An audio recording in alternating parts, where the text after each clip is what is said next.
सबक 1। अमीर लोग पैसे के लिए काम नहीं करते। डैडी, क्या आप मुझे बता सकते हैं कि अमीर कैसे बना जाए?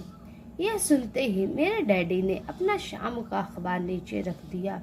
बेटे, तुम अमीर क्यों बनना चाहते हो? क्योंकि आज जिमी के मम्मी अपनी नई कैडलिक कार में आई और वे लोग पिकनिक पर अपने समुद्र तट वाले घर पर जा रहे थे। जिमी अपने साथ अपने 3 दोस्तों को ले गया, परंतु माइक और मुझे नहीं ले गया। उसने हमसे यह कहा कि वह हमें इसलिए नहीं ले जाएगा क्योंकि हम लोग गरीब बच्चे थे। उसने ऐसा कहा? डैडी ने अविश्वास से पूछा। हाँ, बिल्कुल ऐसा, मैंने दर्द भरी आवाज में कहा। डैडी ने अपना सिर हिलाया, नाक तक चश्मे को चढ़ाए और फिर अखबार पढ़ने लगे। मैं उनके जवाब का इंतजार करता रहा। यह 1956 की बात है। तब मैं 9 साल का था। किस्मत की बात थी कि मैं उसी पब्लिक स्कूल में जाता था जिसमें अमीर लोगों के बच्चे पढ़ते थे। हम शुगर प्लांटेशन के कस्बे में रहते थे। प्लांटेशन के मैनेजर और कस्बे के बाकी अमीर लोग जैसे डॉक्टर, बिजनेसमैन और बैंकर अपने बच्चों को पहली क्लास से 6ठी क्लास तक इसी स्कूल में भेजते थे। 6ठी क्लास के बाद बच्चों को प्राइवेट स्कूल में भेजा जाता था। अगर मेरा परिवार सड़क के दूसरे छोर पर रह रहा होता तो मुझे अलग तरह के स्कूल में भेजा जाता जहां मेरे जैसे परिवारों के बच्चे पढ़ते थे। 6ठी क्लास के बाद इन बच्चों की तरह मैंने भी पब्लिक इंटरमीडिएट और हाई स्कूल किया होता, क्योंकि उनकी ही तरह मेरे लिए भी प्राइवेट स्कूल में जाना संभव नहीं था। मेरे डैडी ने आखिर अखबार को रख दिया। मुझे पता था कि वे क्या सोच रहे थे। उन्होंने धीमे से शुरुआत की। अगर तुम अमीर बनना चाहते हो तो तुम्हें पैसा बनाना सीखना चाहिए। मैंने पूछा, मैं पैसे बनाना किस तरह सीख सकता हूँ? अपने दिमाग के इस्तेमाल से, उन्होंने मुस्कुराते हुए कहा, जिसका असली मतलब यह था, बस मैं तुम्हें इतना ही बता सकता हूँ, या मैं इसका जवाब नहीं जानता, इसलिए मुझे तंग मत करो। एक साझेदारी हुई। अगली सुबह मैंने अपने सबसे अच्छे दोस्त माइक को अपने डैडी की बातें बताई। जहाँ तक मुझे याद है, उस स्कूल में मैं और माइक ही 2 गरीब बच्चे थे। माइक भी मेरी ही तरह था, क्योंकि वह भी किस्मत की वजह से ही उस स्कूल में था। ऐसा लगता था जैसे किसी ने कस्बे में स्कूलों की सरहदें तय कर दी थी और इसी कारण हम लोग अमीर बच्चों के स्कूल में पढ़ रहे थे। सच कहा जाए तो हम लोग गरीब नहीं थे, परंतु हमें ऐसा लगता था क्योंकि बाकी सभी बच्चों के पास नए बेसबॉल ग्लव्स, नई साइकिलें और हर चीज नई होती थी। मम्मी और डैडी ने हमें जरूरत की सभी चीजें दी थी, जैसे खाना, घर, कपड़े, लेकिन इससे ज्यादा कुछ नहीं। मेरे डैडी कहा करते थे, अगर तुम्हें कोई चीज चाहिए तो उसके लिए काम करो। हमें बहुत सी चीजें चाहिए थी, लेकिन 9 साल के बच्चों के करने के लिए ज्यादा काम मौजूद नहीं थे। माइक ने पूछा, तो पैसा कमाने के लिए हमें क्या करना चाहिए? मैं नहीं जानता, मैंने कहा, लेकिन क्या तुम इस काम में मेरे पार्टनर बनना चाहते हो? वह राजी हो गया और उस शनिवार की सुबह माइक मेरा पहला बिजनेस पार्टनर बन गया। हम दोनों पूरी सुबह यही सोचते रहे कि पैसा किस तरह कमाया जाए। कभी कभार हम उन बेफिक्र बच्चों के बारे में बातें करते रहे जो जिमी के समुद्र तट वाले घर पर मजे कर रहे होंगे। इसे थोड़ी चोट पहुंचती थी, परंतु यह चोट अच्छी थी क्योंकि इसने हमें यह सोचने के लिए प्रेरित किया कि पैसे कैसे कमाया जाए। आखिरकार उस दोपहर को हमारे दिमाग में बिजली कौंध गई। यह एक ऐसा विचार था जो माइक ने किसी विज्ञान की किताब में पढ़ा था। रोमांचित होकर हमने अपने हाथ मिलाए और पार्टनरशिप के पास अब एक बिजनेस था। अगले कुछ हफ्तों तक मैं और माइक आसपास के इलाके में दौड़ भाग करते रहे। हम दरवाजों पर दस्तक देते थे और पड़ोसियों से कहते थे कि वे अपने इस्तेमाल किए हुए टूथपेस्ट ट्यूब्स हमारे लिए रख ले। हैरत से हमें देखते हुए ज्यादातर लोगों ने मुस्कुराकर हमारी बात मान ली। कुछ ने हमसे पूछा कि हमें टूथपेस्ट ट्यूब्स क्यों चाहिए। इसके जवाब में हमने कहा, हम आपको यह नहीं बता सकते, यह एक बिजनेस सीक्रेट है। सप्ताह गुजरते हुए सप्ताह गुजरते गए और मेरी माँ बहुत दुखी हो गई। अपने कच्चे माल को इकट्ठा करने के लिए हमने जो जगह चुनी थी वह उनकी वॉशिंग मशीन के ठीक पास थी। एक भूरे कार्डबोर्ड के डिब्बे में जिसमें कभी केचप की बोतलें रखी रहती थी। हमारे इस्तेमाल किए हुए टूथपेस्ट ट्यूब्स की संख्या बढ़ने लगी। आखिर एक दिन माँ के सब्र का बांध टूट गया। पड़ोसियों के मुड़े तुड़े और इस्तेमाल किए हुए टूथपेस्ट ट्यूब्स को देखते देखते वे ऊब गईं। उन्होंने पूछा, तुम लोग कर क्या रहे हो? और मैं यह नहीं सुनना चाहती कि यह एक बिजनेस सीक्रेट है। इस कचरे को साफ कर दो या मैं इसे उठाकर बाहर फेंक देती हूँ। माइक और मैंने उनके हाथ पैर जोड़े और उन्हें यह बताया कि जल्दी ही हमारा कच्चा माल पर्याप्त जमा हो जाएगा और फिर हम उत्पादन शुरू कर देंगे। हमने उन्हें बताया कि हम कुछ पड़ोसियों का इंतजार कर रहे थे ताकि वे अपने टूथपेस्ट के ट्यूब्स खत्म कर ले। माँ ने हमें एक हफ्ते की मोहलत और दे दी। उत्पादन शुरू होने की तारीख करीब आ गई थी। दबाव बढ़ चुका था। हमारे वेयर हाउस के मालिक यानी मेरी माँ ने हमारी पहली पार्टनरशिप कंपनी को जगह खाली करने का नोटिस थमा दिया था। अब माइक का काम यह था कि वह पड़ोसियों को अपने टूथपेस्ट जल्दी खत्म करने के लिए कहे और साथ में यह भी जोड़ दे, दांत के डॉक्टरों का कहना है कि दिन में कई बार ब्रश करना चाहिए। मैं उत्पादन की प्रक्रिया को ठीक ठाक करने में जुट गया। एक दिन मेरे डैडी अपने एक दोस्त के साथ कार में बैठकर पोर्च में आए और उनके आश्चर्य का ठिकाना नहीं रहा जब उन्होंने वहां 9 साल के 2 बच्चों को उत्पादन की प्रक्रिया में पूरी गति से जुटे देखा। हर जगह बारीक सफेद पाउडर बिखरा हुआ था। एक लंबी मेज पर स्कूल से लाए गए दूध के छोटे कॉटन थे और हमारे परिवार के हिबाची ग्रिल लाल दहकते कोयलों के साथ अधिकतम गर्मी पर जल रही थी। डैडी सावधानी से चलकर हमारे करीब आए। चूंकि हमारे उत्पादन की प्रक्रिया ने पोर्च पर कब्जा कर लिया था,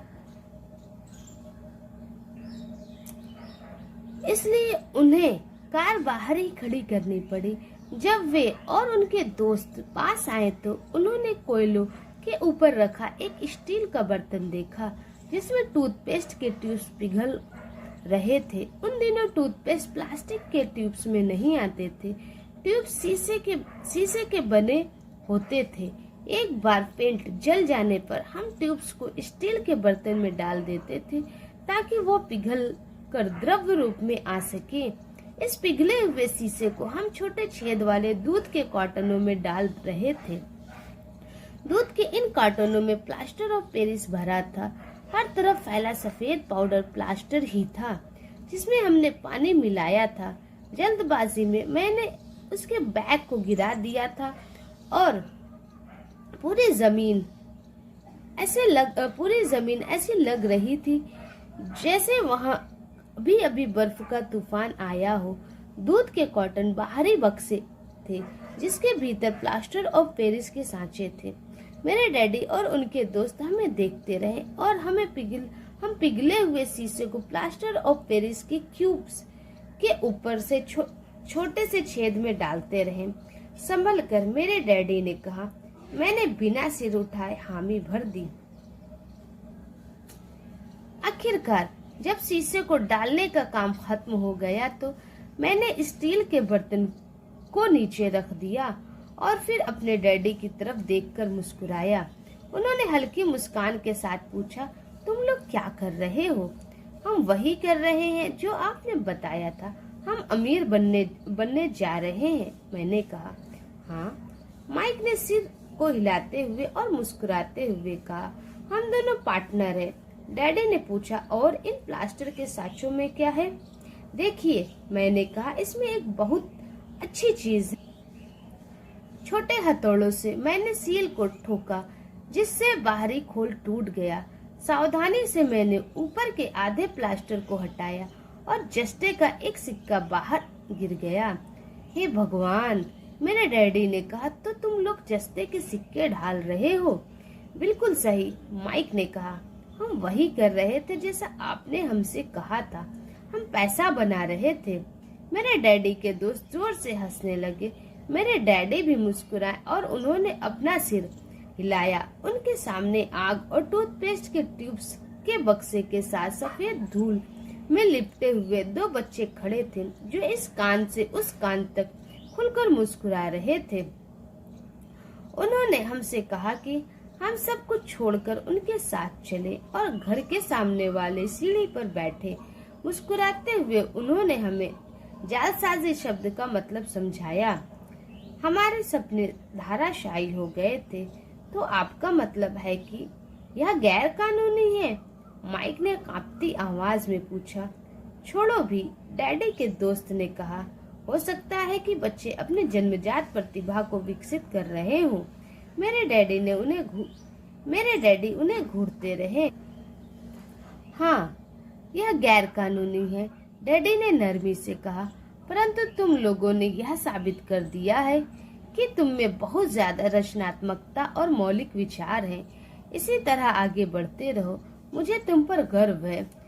निराश होकर माइक और मैं तकरीबन 20 मिनट तक चुपचाप अपना सिर पकड़कर बैठे रहे।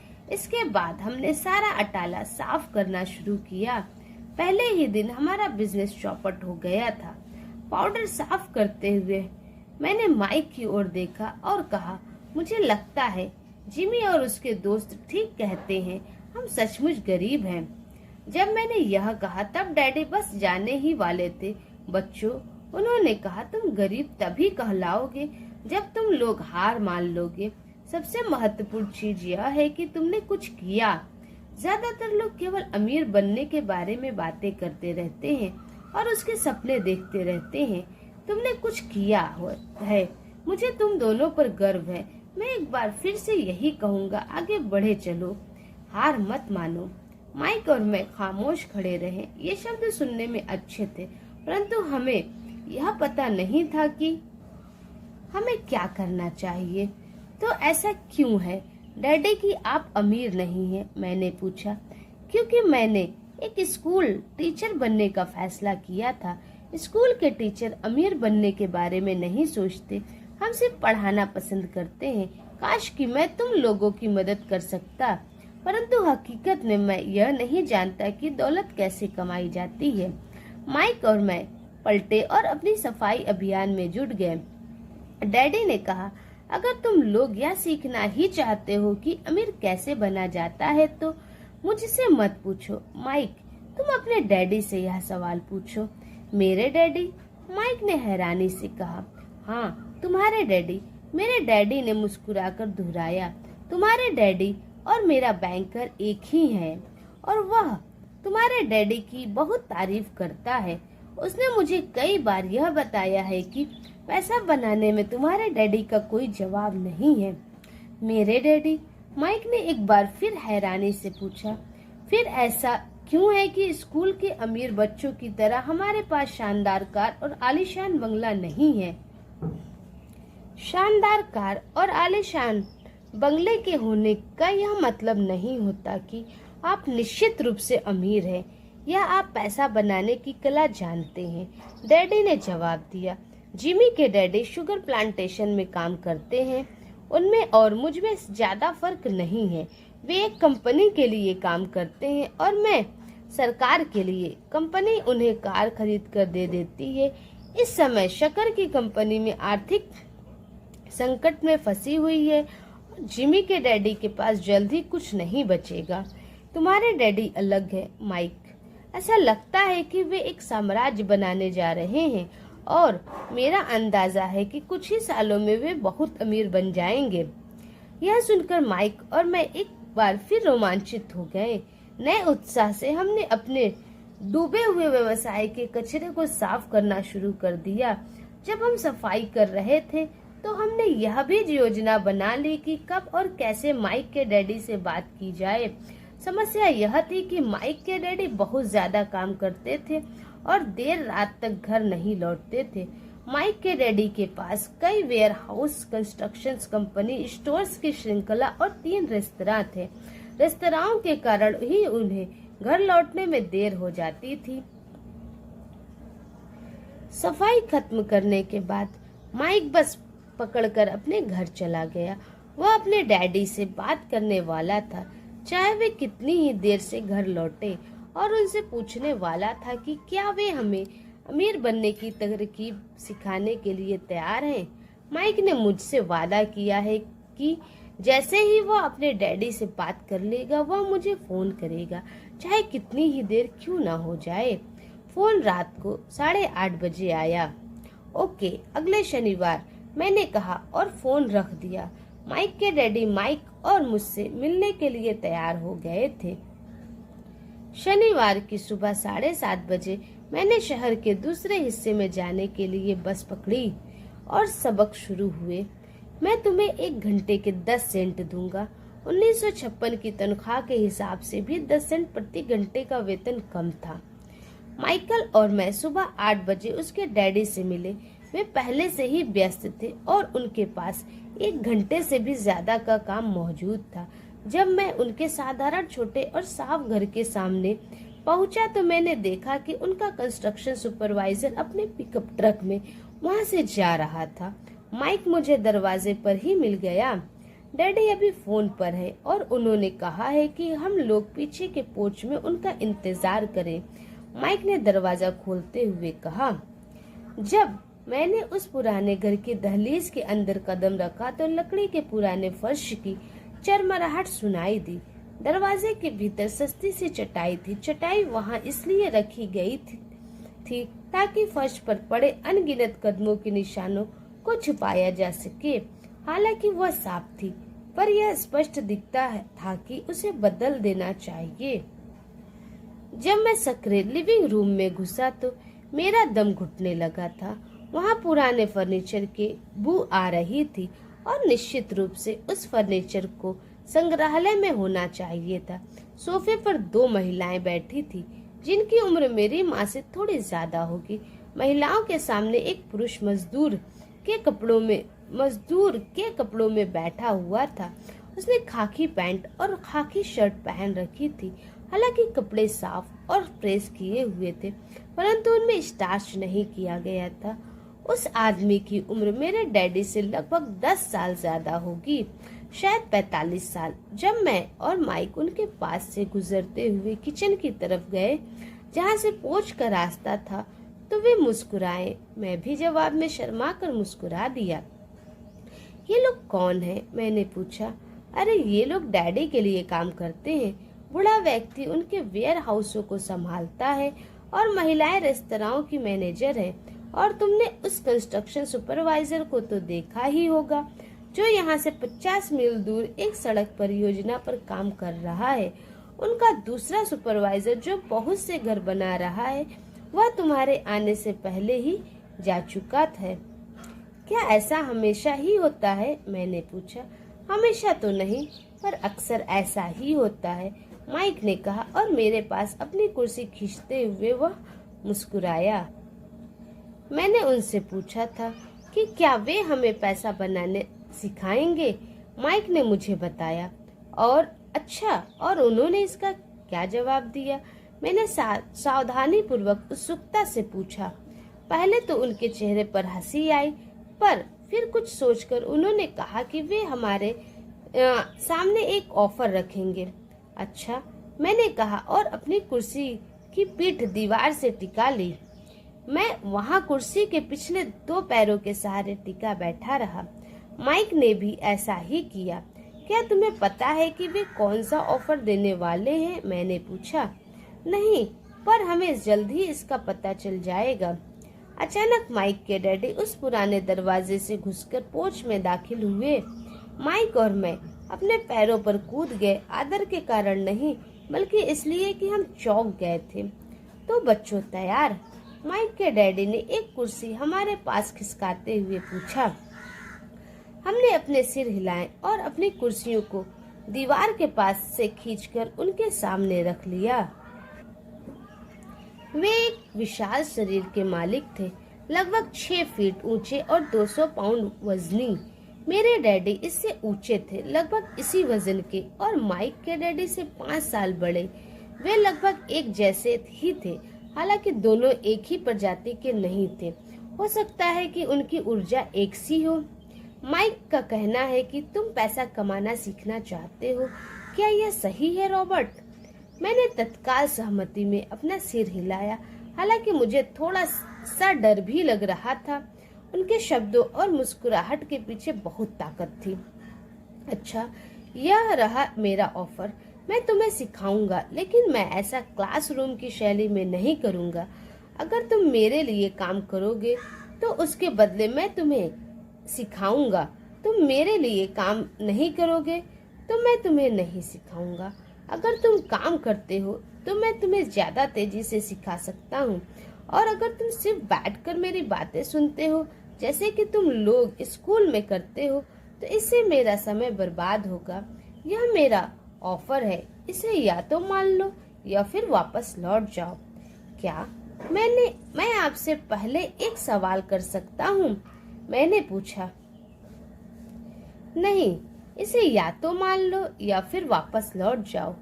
मेरे पास बर्बाद करने के लिए फालतू समय नहीं है। अभी ढेर सा काम पड़ा हुआ है। अगर तुम में तत्काल फैसला करने की क्षमता नहीं है तो तुम कभी पैसा कमाना नहीं सीख पाओगे। मौके आते हैं और चले जाते, इसलिए तत्काल निर्णय लेने की क्षमता एक महत्वपूर्ण कला है। तुमने जैसा चाहा था वैसा एक मौका तुम्हारे सामने मौजूद है।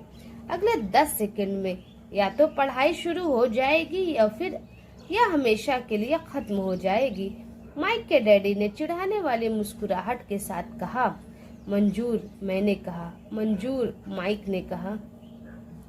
बहुत बढ़िया, माइक के डैडी ने कहा। 10 मिनट में मिसेस मार्टिन आ जाएंगी। उनसे बातें करने के बाद मैं तुम्हें उनके साथ भेज दूंगा और तुम लोगों का काम शुरू हो जाएगा। मैं तुम्हें हर घंटे के 10 सेंट दूंगा और तुम हर शनिवार 3 घंटे काम करोगे। पर आज तो मेरा सॉफ्टबॉल का मैच है, मैंने कहा। माइक के डैडी ने अपनी आवाज को धीमा परंतु कड़क करके कहा, या तो मान लो या फिर वापस लौट जाओ। मान लिया, मैंने जवाब दिया। सॉफ्टबॉल खेलने के बजाय काम करने और सीखने का विकल्प चुनने में ही समझदारी थी। 30 सेंट बाद शनिवार की खुशनुमा सुबह 9 बजे माइक और मैं मिसेस मार्टिन के साथ काम कर रहे थे। वे एक दयालु और धैर्यवान महिला थी। वे हमेशा कहा करती थी कि माइक और मुझे देखकर उन्हें अपने दोनों बच्चों की याद आ जाती है जो अब बड़े हो गए थे तथा दूर चले गए थे। हालांकि वे दयालु थी, परंतु वे कड़ी मेहनत में विश्वास करती थी और इसलिए वे हमें हमेशा काम में जुटाए रखती थी। वे बहुत कड़क मैनेजर थे। हम 3 घंटे तक डिब्बा बंद सामानों को शेल्फ पर से उतारते थे, उनकी धूल साफ करते थे और फिर उन्हें करीने से जमाते थे।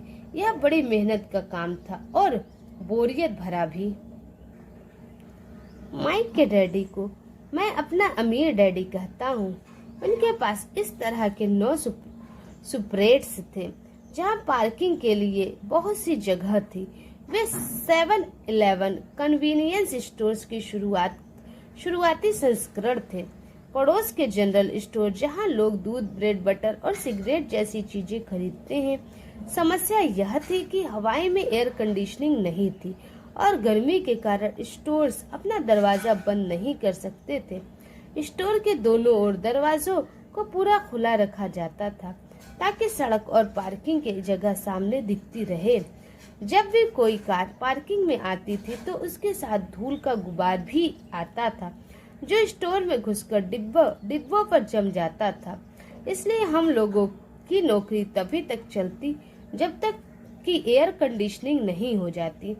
3 हफ्तों तक माइक और मैं मिसेस मार्टिन के पास जाकर 3 घंटों तक काम करते रहे। दोपहर तक हमारा काम खत्म हो जाता था और वे हमें से हर एक के हाथ में 3 छोटे सिक्के डाल देती थी।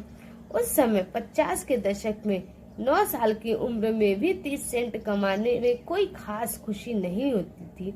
तब कॉमिक्स की कीमत 10 सेंट हुआ करती थी, इसलिए मैं अपनी कमाई को कॉमिक्स पर खर्च कर देता था और घर लौट जाता था। चौथे हफ्ते के बुधवार तक मैंने काम छोड़ने का मन बना लिया था। मैं सिर्फ इसलिए काम करने के लिए तैयार हुआ था क्योंकि मैं माइक के डैडी से पैसा कमाना सीखना चाहता था।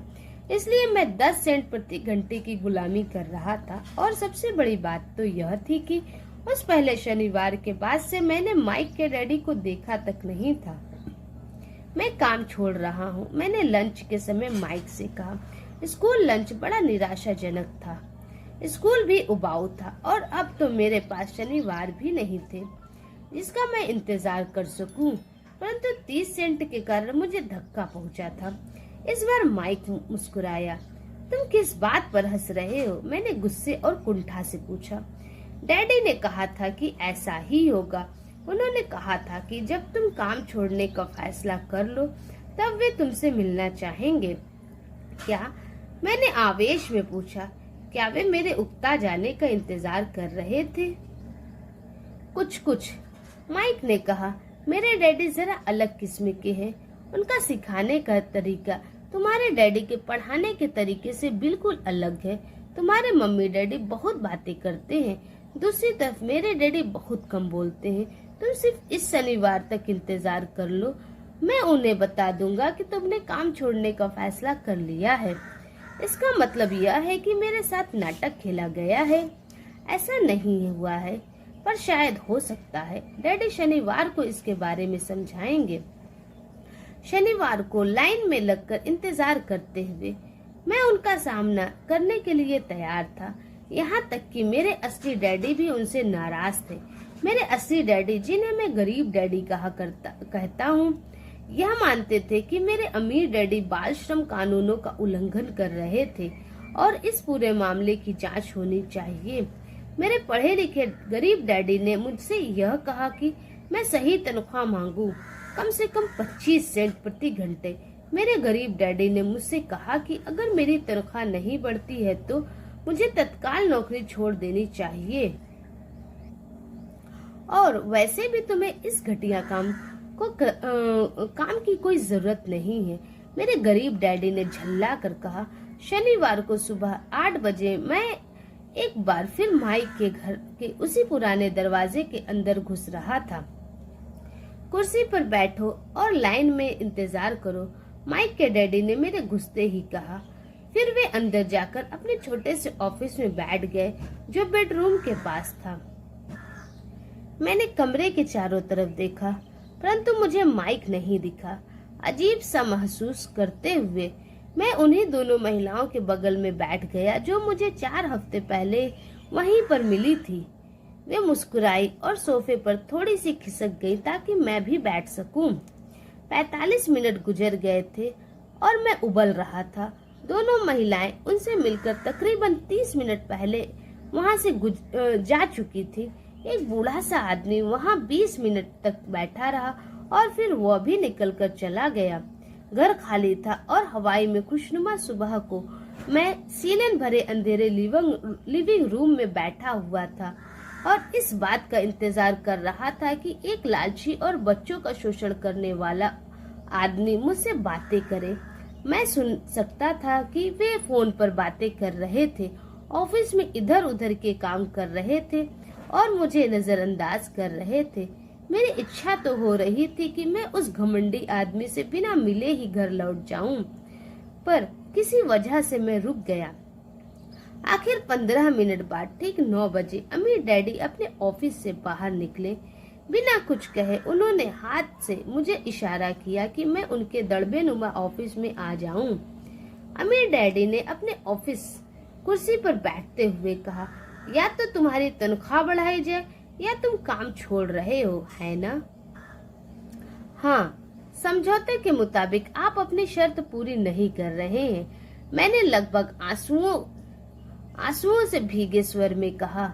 9 साल के बच्चे के लिए एक वयस्क का सामना करना बहुत ज्यादा डरावना था। आपने कहा था कि अगर मैं आपके लिए काम करूंगा तो आप मुझे पैसा कमाना सिखाएंगे। अपनी तरफ से मैंने आपके लिए काम किया है, मैंने कड़ी मेहनत की है।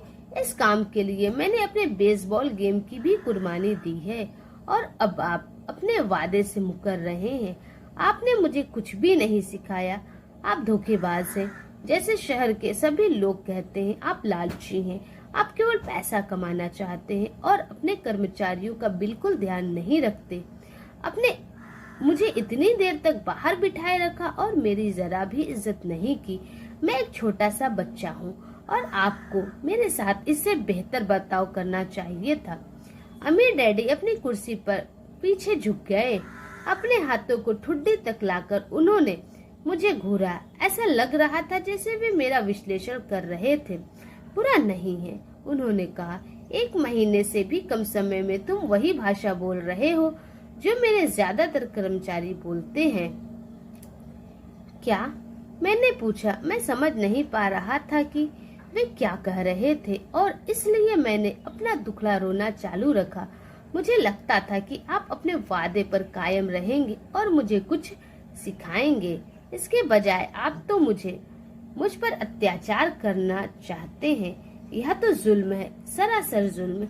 मैं तुम्हें सिखा तो रहा हूँ, अमीर डैडी ने धीमी आवाज में कहा। आपने मुझे क्या सिखाया है?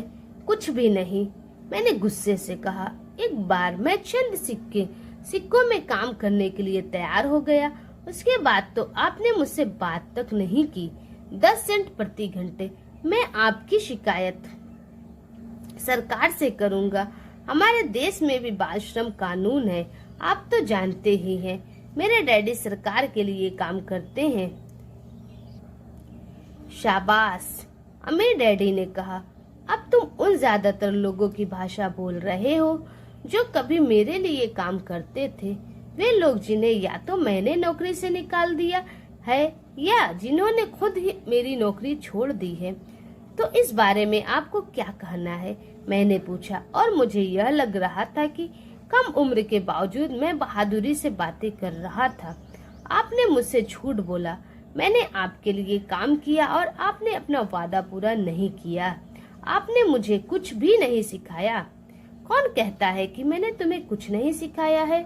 मेरे अमीर डैडी ने शांति से कहा। मैंने 3 हफ्ते तक काम किया और इस बीच आपने सिखाना तो दूर रहा, मुझसे कभी बात तक नहीं की। मैंने व्यंग भरे अंदाज में कहा। क्या सिखाने का मतलब केवल भाषण या बातचीत ही होता है? अमीर डैडी ने पूछा। और क्या, मैंने जवाब दिया।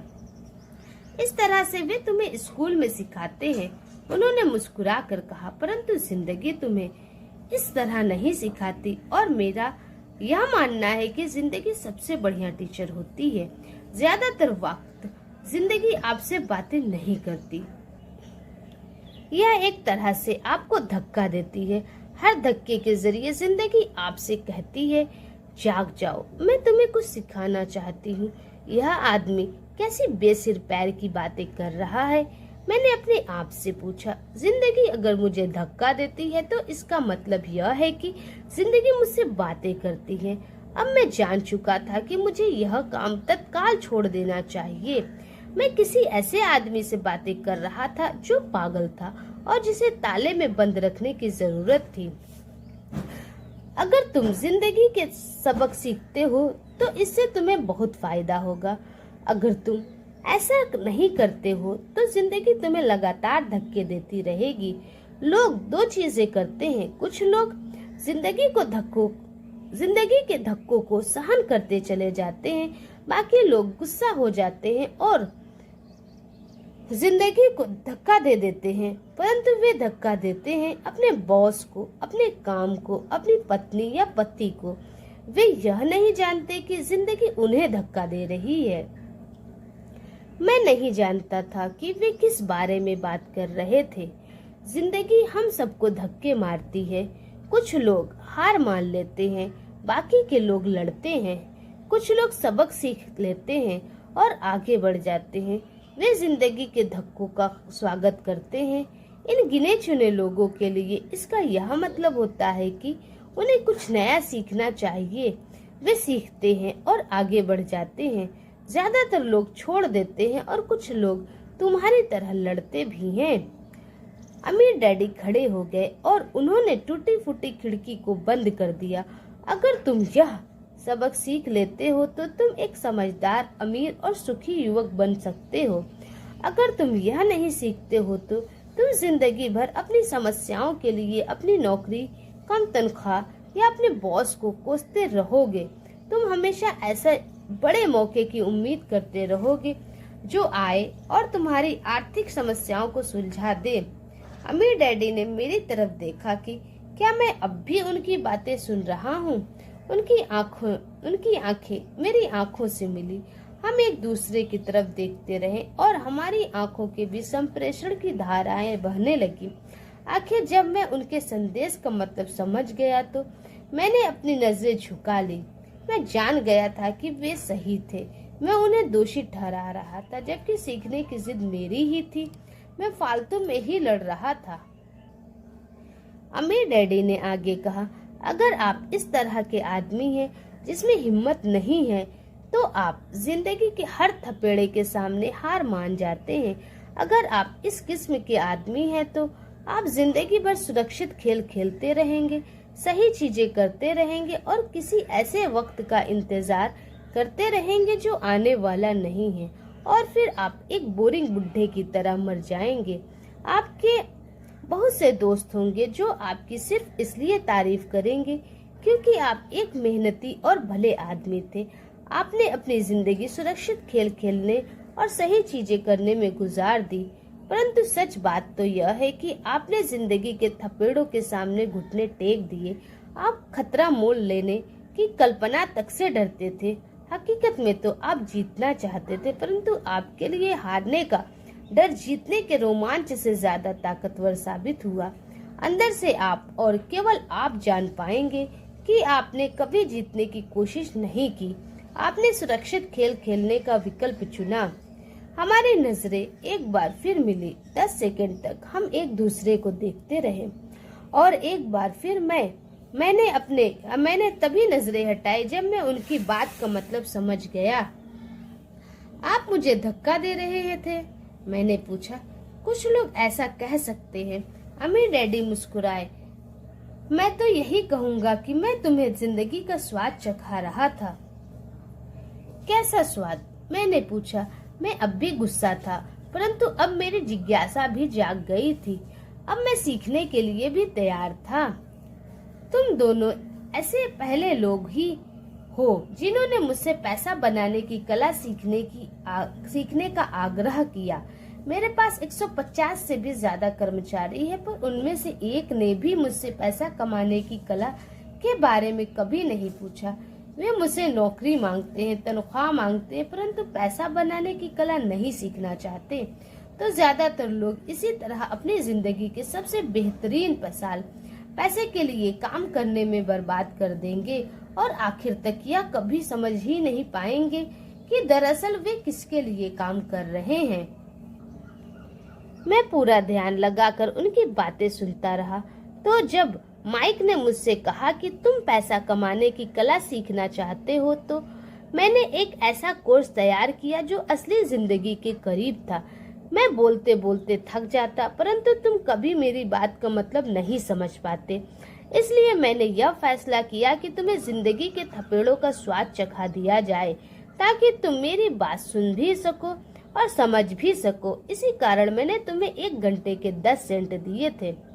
तो 10 सेंट प्रति घंटे काम करने के बाद मैंने क्या सबक सीखा? मैंने पूछा। यही कि आप घटिया हैं और अपने कर्मचारियों को शोषण करते हैं। अमीर डैडी अपनी कुर्सी पर पीछे की तरफ झुकते हुए जोर से हंसने लगे। जब उनकी हंसी बंद हुई तो उन्होंने कहा, अच्छा होगा अगर तुम अपना सोचने का नजरिया बदल लो। मुझे समस्या मत मानो, मुझे दोष देना छोड़ दो। अगर तुम सोचते हो कि तुम्हारी समस्या मैं हूँ, तो तुम्हें मुझे बदलना होगा। इसके बजाय अगर तुम्हें यह लगता है कि तुम्हारी समस्या तुम खुद हो, तो तुम खुद को बदल सकते हो, सीख सकते हो और ज्यादा समझदार बन सकते हो। ज्यादातर लोग चाहते हैं कि दुनिया का हर आदमी बदल जाए, बस हम खुद ही न बदले। मैं तुम्हें यह बता दूं कि किसी दूसरे को बदलने से ज्यादा आसान यह है कि हम खुद को बदल लें। मैं आपकी बात ठीक से समझ नहीं पाया। मैंने कहा, अपनी समस्याओं के लिए मुझे दोष देना छोड़ दो। अमीर डैडी ने अधीरता से कहा, पर आपने मुझे सिर्फ 10 सेंट का ही वेतन दिया, तो तुमने क्या सीखा? अमीर डैडी ने मुस्कुरा कर पूछा। यही कि आप घटिया हैं, मैंने शरारत भरी मुस्कान के साथ कहा। अच्छा, तो तुम यह सोचते हो कि समस्या मैं हूँ? अमीर डैडी ने कहा। वो तो आप हैं ही। खैर, इसी तरीके से सोचते रहो और तुम जिंदगी भर कुछ नहीं सीख पाओगे। अगर तुम्हारा नजरिया यही है कि समस्या मैं हूँ तो तुम्हारे पास क्या विकल्प रह जाते हैं। अगर आप मेरी तनख्वाह नहीं बढ़ाते या मुझे ज्यादा इज्जत नहीं देते हैं तो मैं काम छोड़कर चला जाऊंगा। ठीक कहा, अमीर डैडी ने कहा, और ज्यादातर लोग यही करते हैं। वे काम छोड़कर चले जाते हैं और दूसरी नौकरी की तलाश करते हैं जहां उन्हें बेहतर मौके और ज्यादा अच्छी तनख्वाह मिले। उन्हें यह गलतफहमी होती है कि नई नौकरी या ज्यादा तनख्वाह से उनकी समस्या सुलझ सकती है। ज्यादातर मामलों में ऐसा नहीं होता। तो समस्या किस तरह सुलझ सकती है, मैंने पूछा, 10 सेंट प्रति घंटे के हिसाब से तनख्वाह लेकर मुस्कुराते हुए। अमीर डैडी मुस्कुराए। यही बाकी के लोग करते हैं। वे यह जानते हुए भी कम तनख्वाह में काम करते हैं क्योंकि नौकरी छूट जाने पर उनका और उनके परिवार का पेट कैसे भरेगा। इसलिए मन मसोस कर वे नौकरी करते हैं और यह सोचकर तनख्वाह बढ़ने का इंतजार करते हैं कि ज्यादा पैसे आने से समस्या सुलझ जाएगी। ज्यादातर लोग ऐसा ही सोचते हैं और कड़ी मेहनत करते हुए दूसरी नौकरी भी कर लेते हैं, परंतु उसमें भी उन्हें तनख्वाह कम ही मिलती है। मैं फर्श को घूरता रहा। अब मैं अमीर डैडी के सबक को समझने लगा था। मुझे यह एहसास हो गया था कि यह जिंदगी का स्वाद है। आखिरकार मैंने ऊपर की ओर देखा और अपना सवाल दोहराया, तो फिर यह समस्या किस तरह सुलझेगी?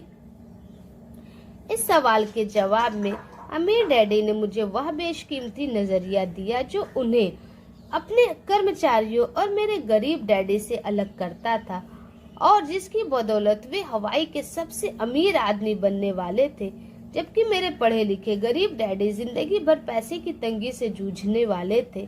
यह एक अद्भुत नजरिया था जिसने मेरी जिंदगी का नक्शा ही बदल दिया।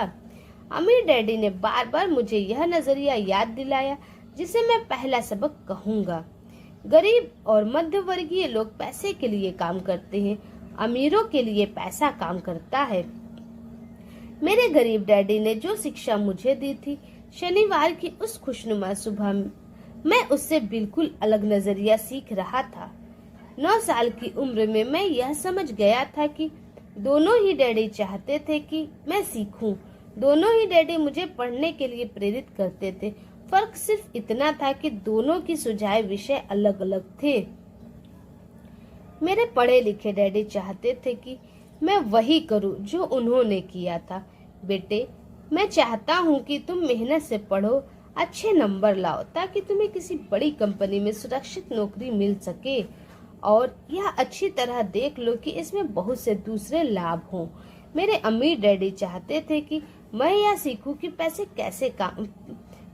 कैसे काम करता है ताकि मैं इससे अपने लिए काम करवा सकूं। यह सबक मुझे जीवन भर उनके मार्गदर्शन में सीखना था, न कि किसी क्लासरूम में।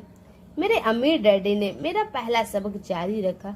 मैं खुश हूँ कि तुम 10 सेंट प्रति घंटे के हिसाब से काम करने पर गुस्सा हो गए। अगर तुम गुस्सा नहीं हुए होते और तुम ऐसा खुशी करते रहते तो मैं तुमसे साफ कह देता कि मैं तुम्हें नहीं सिखा सकता। यह जान लो कि सच्ची शिक्षा में ऊर्जा, प्रबल भावना और जबरदस्त इच्छा की जरूरत होती है। गुस्से उस फार्मूले का एक बहुत बड़ा हिस्सा है, क्योंकि प्रबल भावना में गुस्से और प्रेम का समन्वय होता है। जब पैसे की बात आती है तो ज्यादातर लोग सुरक्षित रास्ता खोजते हैं, इसलिए प्रबल भावना उन्हें राह नहीं दिखा पाती। उन्हें राह दिखाता है उनका डर। तो क्या इसलिए वे कम तनख्वाह पर काम करने के लिए राजी हो जाते हैं? मैंने पूछा। हाँ, अमीर डैडी ने कहा। कुछ लोग कहते हैं कि मैं लोगों का शोषण करता हूँ क्योंकि मैं उन्हें उतनी तनख्वाह नहीं देता जितनी उन्हें अगर प्लांटेशन या सरकार की तरफ से मिलती है। मैं यही कहना चाहता हूँ कि लोग खुद अपना शोषण करते हैं, डरते वे हैं, मैं नहीं। पर क्या आपको नहीं लगता कि आपको उन्हें ज्यादा तनख्वाह देनी चाहिए? मैंने पूछा। मुझे ज्यादा देने की जरूरत ही नहीं है, और इसके अलावा ज्यादा पैसा मिलने से उनकी समस्या नहीं सुलझेगी। अपने डैडी को ही देख लो, वे बहुत सा पैसा कमाते हैं और फिर भी वे अपने बिलों का भुगतान नहीं कर पाते।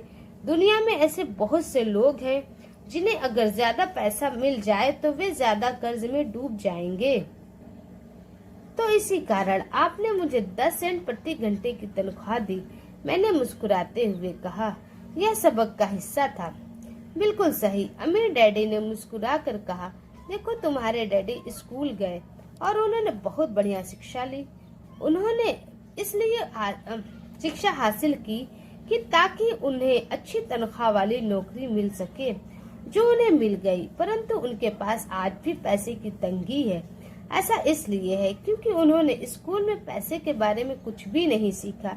और सबसे बड़ी बात यह है कि वे पैसे के लिए काम करने में भरोसा करते हैं। और आप नहीं करते? मैंने पूछा। नहीं, सच पूछो। सच पूछा जाए तो नहीं, अमीर डैडी ने कहा। अगर तुम पैसे के लिए काम करना सीखना चाहते हो तो स्कूल में ही रहो। यह सीखने के लिए उससे बढ़िया जगह कोई नहीं है। परंतु अगर तुम यह सीखना चाहते हो कि पैसा तुम्हारे लिए किस तरह काम करे, तो यह मैं तुम्हें सिखा सकता हूँ, परंतु तभी जब तुम यह सीखना चाहो। क्या हर कोई यह नहीं सीखना चाहता? मैंने पूछा। नहीं, अमीर डैडी ने कहा, सिर्फ इसलिए क्योंकि पैसे के लिए काम करना ज्यादा आसान है, खासकर तब जब पैसे के बारे में आपकी मूल भावना डर। मैं समझ नहीं पाया। मैंने त्योरियां चढ़ाकर कहा, उसकी चिंता फिलहाल मत करो। अभी इतना ही समझ लो कि डर के कारण ही ज्यादातर लोग अपनी नौकरी कर रहे हैं। अपने बिलों का भुगतान न कर पाने का डर, नौकरी से निकाल दिया जाएगा इस बात का डर, पर्याप्त पैसा न होने का डर, एक बार फिर से शुरू करने का डर। यह किसी व्यवसाय को सीखने और पैसे के लिए काम करने की कीमत है। ज्यादातर लोग पैसे के गुलाम बन जाते और फिर वे अपने बॉस पर अपनी भड़ास निकालते हैं। तो आपकी नजर में पैसे से अपने लिए काम करवाना एक बिल्कुल अलग विषय है? मैंने पूछा। बिल्कुल, मेरे अमीर डैडी ने जवाब दिया। बिल्कुल। शनिवार की उस खुशनुमा सुबह हवाई में हम लोग चुपचाप बैठे रहे। मेरे दोस्त उस समय लिटिल लीग बेसबॉल गेम शुरू कर ही रहे होंगे, पर किसी वजह से मैं खुश था कि मैंने 10 सेंट प्रति घंटे के हिसाब से काम करने का फैसला किया था। मुझे लगा कि मैं कुछ ऐसा सीखने जा रहा था जो मेरे दोस्त स्कूल में कभी नहीं सीख पाएंगे। सीखने के लिए तैयार? अमीर डैडी ने पूछा। बिल्कुल, मैंने दांत निकाल कर कहा। मैंने अपना वायदा निभाया है। मैंने तुम्हें दूर बैठे बैठे भी सिखाया है, अमीर डैडी ने कहा। 9 साल की उम्र में तुम्हें इस बात का पता चल चुका है कि पैसे के लिए काम करना कैसा होता है। अपने पिछले महीने को 50 सालों से गुणा कर लो और तुम्हें इस बात का अंदाजा हो जाएगा कि ज्यादातर लोगों की जिंदगी किस तरह गुजरती है। मैं समझ नहीं पाया, मैंने कहा। जब तुम मुझसे मिलने के लिए लाइन में इंतजार कर रहे थे तो तुम्हें कैसा लग रहा था? एक बार नौकरी के लिए और दूसरी बार तनख्वाह बढ़वाने के लिए। भयानक, मैंने कहा। अगर तुम पैसे के लिए काम करने का विकल्प चुनते हो तो ज्यादातर लोगों के लिए जिंदगी का मतलब यही होता है, अमीर डैडी ने कहा। और तुम्हें तब कैसा लगा था जब मिसेस मॉर्टिन ने तुम्हारे हाथ में 3 घंटे के काम के लिए 3 सिक्के थमाए थे? मुझे लगा था यह काफी नहीं है। मुझे लग रहा था कि यह कुछ भी नहीं है। मैं निराश हुआ था, मैंने कहा। और यही ज्यादातर कर्मचारियों को लगता है जब वे अपनी तनख्वाह के चेक को देखते हैं, खासकर तब जब उससे टैक्स और बाकी कटौतियां कर ली जाती हैं। कम से कम तुम्हें तो पूरी तनख्वाह मिलती थी, उन्हें तो पूरी तनख्वाह भी नहीं मिलती। आपका मतलब है कि ज्यादातर कर्मचारियों को पूरी तनख्वाह नहीं मिलती? मैं हैरान था। नहीं, अमीर डैडी ने कहा, सरकार हमेशा अपना हिस्सा पहले ही ले लेती है। सरकार ऐसा कैसे करती है? मैंने पूछा। टैक्स, अमीर डैडी ने कहा। जब आप कमाते हैं तो आप पर टैक्स लगता है, जब आप खर्च करते हैं तो आप पर टैक्स लगता है, जब आप बचाते हैं तो आप पर टैक्स लगता है, जब आप मर जाते हैं तो भी आप पर टैक्स लगता है। लोग सरकार को ऐसा क्यों करने देते हैं? अमीर लोग ऐसा नहीं करने देते। अमीर डैडी ने मुस्कुरा कर कहा, परंतु गरीब और मध्य वर्गीय लोग ऐसा करने देते हैं। मैं दावा करता हूँ कि मैं तुम्हारे डैडी से ज्यादा कमाता हूँ, परंतु वे ज्यादा टैक्स चुकाते हैं। यह कैसे संभव है? मैंने पूछा। 9 साल का बच्चा इस अजीब आंकड़े को समझ नहीं पा रहा था। कोई आदमी सरकार को ऐसा करने की इजाजत कैसे दे सकता है? अमीर डैडी चुपचाप बैठे रहे। मैं समझ गया कि वे चाहते थे कि मैं सुनूं, न कि उनसे फालतू के सवाल करूं। आखिर मैं शांत हो गया। जो मैंने सुना था वह मुझे अच्छा नहीं लगा था। मैं जानता था कि मेरे डैडी हमेशा टैक्स का रोना रोते रहते थे, परंतु दरअसल इस बारे में वे कुछ भी नहीं कर पाते थे। क्या जिंदगी उन्हें धक्का दे रही थी? अमीर डैडी मेरी तरफ देखते हुए अपनी कुर्सी में धीमे धीमे और खामोशी से हिलने लगे। सीखने के लिए तैयार? उन्होंने पूछा। मैंने अपना सिर धीमे से हिलाया। जैसा मैंने कहा, सीखने के लिए बहुत कुछ है। पैसे से अपने लिए काम कैसे करवाया जाए, यह जिंदगी भर चलने वाली पढ़ाई है। ज्यादातर लोग 4 साल के लिए कॉलेज जाते हैं और उनकी पढ़ाई पूरी हो जाती है। मैं पहले से ही जानता हूँ कि मेरे धन संबंधी पढ़ाई जीवन भर चलेगी, और इसकी वजह से यह है कि मैं जितना ज्यादा जान लेता हूँ, उससे भी ज्यादा जानने की मेरी जिज्ञासा बढ़ती चली जाती है। ज्यादातर लोग इस विषय को कभी नहीं पढ़ते। वे नौकरी पर जाते हैं, अपनी तनख्वाह लेते हैं, अपनी चेकबुक को बैलेंस करते हैं और बात खत्म हो जाती है। इसके बाद भी उन्हें अचरज होता है कि उनके जीवन में पैसे की समस्या क्यों है। फिर वे सोचते हैं कि ज्यादा पैसे से उनकी समस्या हल हो जाएगी। बहुत कम लोगों को यह एहसास होता है कि असली समस्या धन संबंधी शिक्षा या ज्ञान की है। तो मेरे डैडी को टैक्स की समस्या इसलिए है क्योंकि उन्हें पैसे की समझ नहीं है। मैंने विचलित होकर पूछा। देखो, अमीर डैडी ने कहा, पैसे से अपने लिए कैसे काम करवाया जाए, टैक्स तो उस शिक्षा का सिर्फ एक हिस्सा है। आज तो मैं सिर्फ यह देखना चाहता था कि तुम में अब भी पैसे की बारे में सीखने की प्रबल इच्छा बची है या नहीं। ज्यादातर लोगों में सीखने की प्रबल इच्छा नहीं होती। वे स्कूल जाना चाहते हैं, कोई व्यवसाय सीखना चाहते हैं, अपनी नौकरी में मजे करना चाहते हैं और ढेर सारा पैसा कमाना चाहते हैं। एक दिन वे तब जागते हैं जब उनके सामने पैसे की समस्या आ जाती है, और तब वे काम करना बंद नहीं कर पा सकते। पैसे के लिए काम करने की यही कीमत होती है और उन्हें यह कीमत चुकानी ही पड़ती है। अगर वे पैसे से अपने लिए काम करवाना सीख लेते तो उनके सामने यह समस्या कभी नहीं आती। तो तुम में अब भी सीखने की, जानने की जिज्ञासा है? अमीर डैडी ने पूछा। मैंने हामी में सिर हिलाया। अच्छा, अमीर डैडी ने कहा, अब काम पर वापस जाओ और इस बार मैं तुम्हें बिल्कुल तनख्वाह नहीं दूंगा। क्या? मैंने हैरान होकर पूछा। तुमने सही सुना है, तनख्वाह बंद। तुम हर शनिवार 3 घंटे उसी तरह काम करोगे, परंतु इस बार तुम्हें 10 सेंट प्रति घंटे के हिसाब से तनख्वाह नहीं मिलेगी। तुम्ही ने तो कहा है कि तुम पैसे के लिए काम करना नहीं सीखना चाहते, इसलिए मैं तुम्हें बदले में कुछ भी नहीं दूंगा। मुझे अपने सुने हुए शब्दों पर भरोसा नहीं हो रहा था। मैंने माइक से पहले ही बात कर ली है।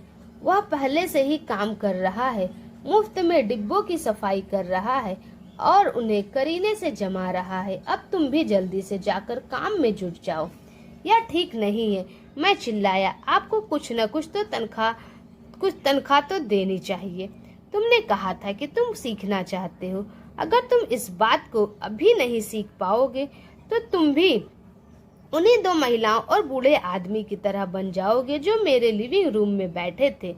ये लोग पैसे के लिए काम करते हैं और डरते हैं कि मैं उन्हें नौकरी से ना निकाल दूं। या तुम अपने डैडी की तरह बन जाओगे जो पैसे तो बहुत कमाते हैं परंतु गले तक कर्ज में डूबे रहते हैं।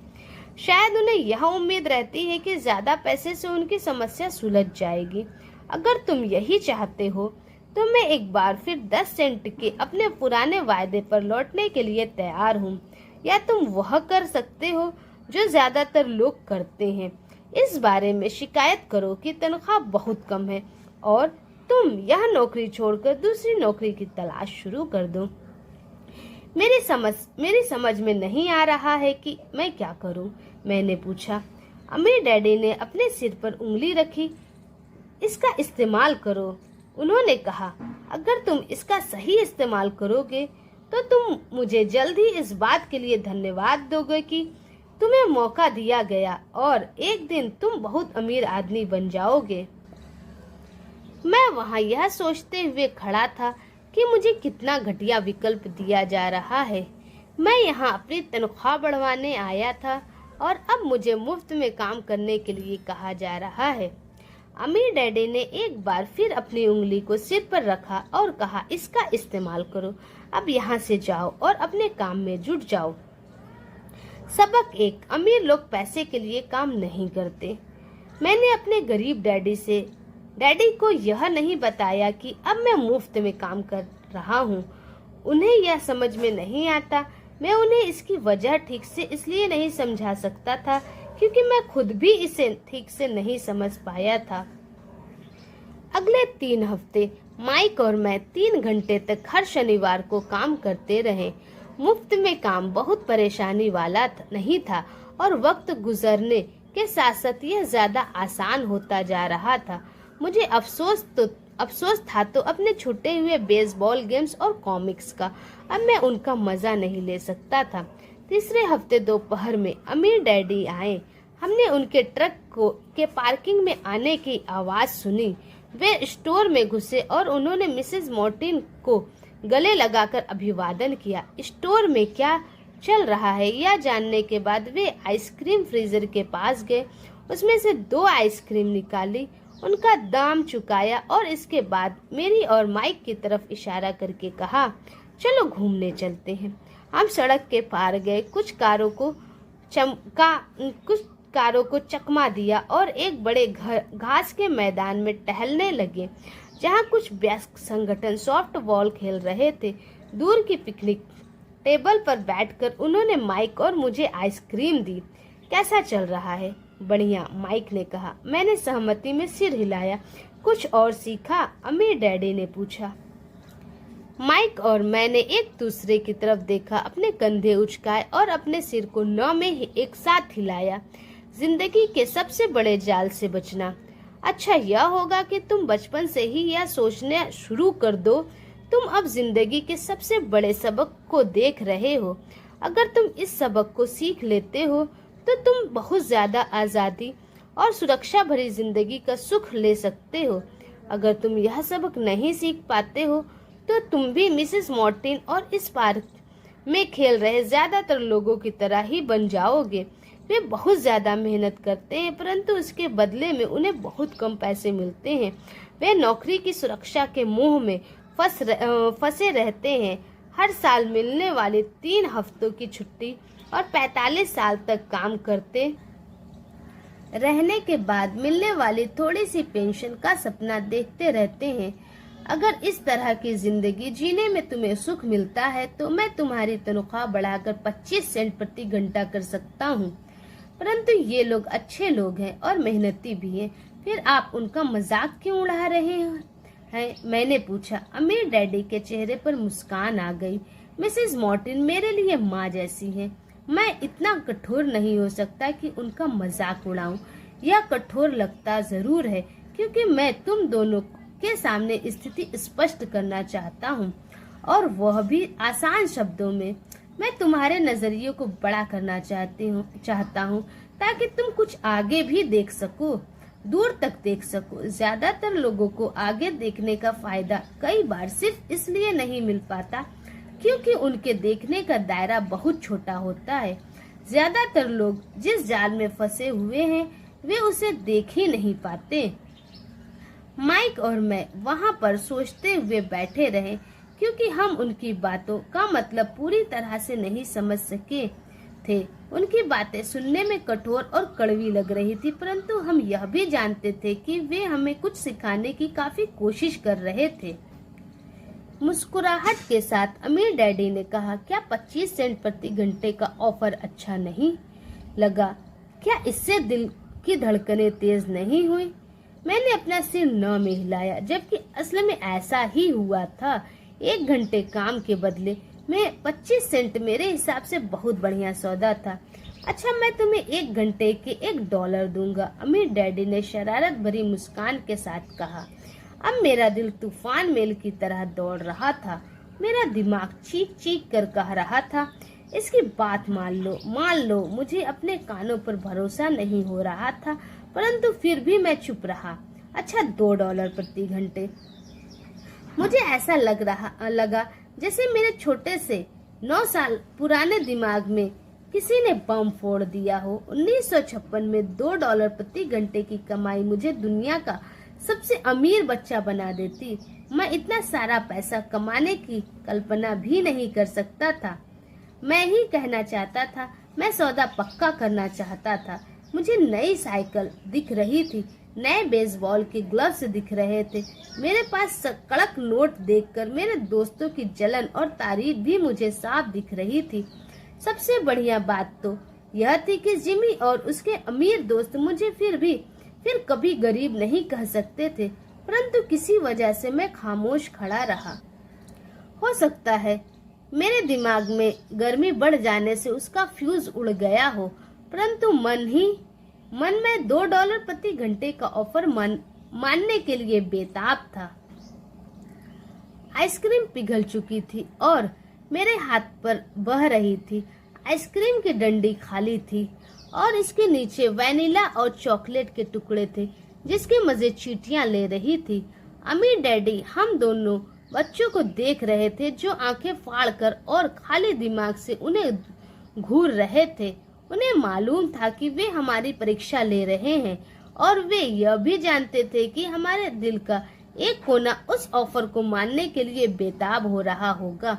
वह जानते थे कि हर व्यक्ति की आत्मा का एक हिस्सा कमजोर और जरूरतमंद होता है, जिसे खरीदा जा सकता है, और वे यह भी जानते थे कि हर व्यक्ति की आत्मा का एक हिस्सा मजबूत और दृढ़ निश्चयी होता है, जिसे कभी नहीं खरीदा जा सकता। असली वजह यह थी कि इनमें से कौन सा हिस्सा ज्यादा ताकतवर है। उन्होंने अपनी जिंदगी में हजारों लोगों की परीक्षा ली थी। जब वे नौकरी मांगने के लिए आए, लोगों का इंटरव्यू लेते थे, तो वे हर बार आत्माओं का परीक्षा लेते थे। अच्छा, $5 प्रति घंटे। अचानक मेरे अंदर शांति छा गई। कुछ था जो बदल गया था। ऑफर बहुत ही बड़ा था और मूर्खतापूर्ण लग रहा था। 1956 में गिने चुने वयस्कों को $5 प्रति घंटे से ज्यादा मिलता होगा। लालच खत्म हो गया था और इसकी जगह शांति ने ले ली थी। धीमे से मैं अपनी बाई तरफ खड़े माइक की तरफ मुड़ा। उसने भी मेरी तरफ देखा। मेरी आत्मा का जो हिस्सा कमजोर और जरूरतमंद था, वह खामोश हो चुका था।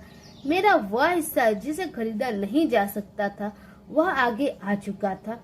मेरे दिमाग और आत्मा में पैसे को लेकर इस युद्ध में शांति और विश्वास जीत चुके थे। मैं जानता था कि माइक भी उसी बिंदु पर पहुंच चुका होगा।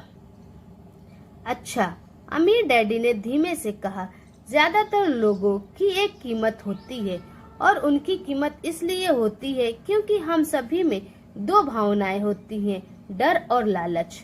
पहले तो पैसे के बिना रहने का डर से हमें कड़ी मेहनत करने की प्रेरणा मिलती है।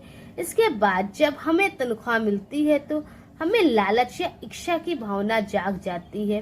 पैसा होने पर हम उन बढ़िया चीजों के बारे में सोचने पर मजबूर हो जाते हैं जो उस पैसे से खरीदी जा सकती है। इस तरह हमारी जिंदगी का एक पैटर्न बन जाता है। किस तरह का पैटर्न? मैंने पूछा। सुबह जागने, काम पर जाने, खर्च करने, सुबह जागने, काम पर जाने, खर्च करने। लोगों की जिंदगी हमेशा डर और लालच इन्हीं 2 भावनाओं से चलती है। उन्हें अगर ज्यादा पैसे दे भी दे तो वे इसी पैटर्न पर चलकर अपना खर्च बढ़ा लेंगे। इसी पैटर्न को मैं चूहा दौड़ कहता हूँ। क्या कोई दूसरा रास्ता भी है? माइक ने पूछा।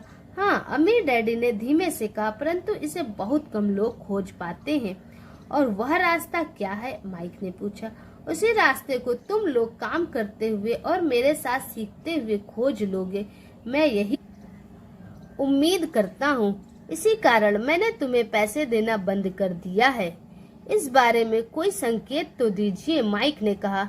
हम लोग मेहनत से काम करते करते थक चुके हैं, खासकर तब जब इसके बदले में हमें कुछ नहीं मिल रहा है।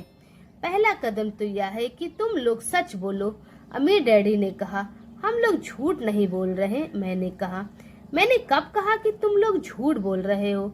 मैं तो यह कह रहा हूँ कि सच्ची बात कह देनी चाहिए, अमीर डैडी ने जवाब दिया। किस बारे में? मैंने पूछा। इस बारे में कि तुम लोगों को कैसा लग रहा है, अमीर डैडी ने कहा। तुम्हें यह किसी और से कहने की जरूरत नहीं है, सिर्फ अपने आप से सच बोलो। आपके कहने का मतलब यह है कि इस पार्क में मौजूद लोग, आपके लिए काम करने वाले लोग, मिसेस मार्टिन, यह सब लोग ऐसा नहीं करते? मुझे ऐसा ही लगता है, अमीर डैडी ने कहा। इसके बजाय उन्हें हमेशा पैसा नहीं होने का डर सताता रहता है। उस डर का सामना करने के बजाय, सोचने के बजाय ये लोग सिर्फ प्रतिक्रिया करते रहते हैं। इस दौरान वे दिल से काम लेते हैं, दिमाग से नहीं।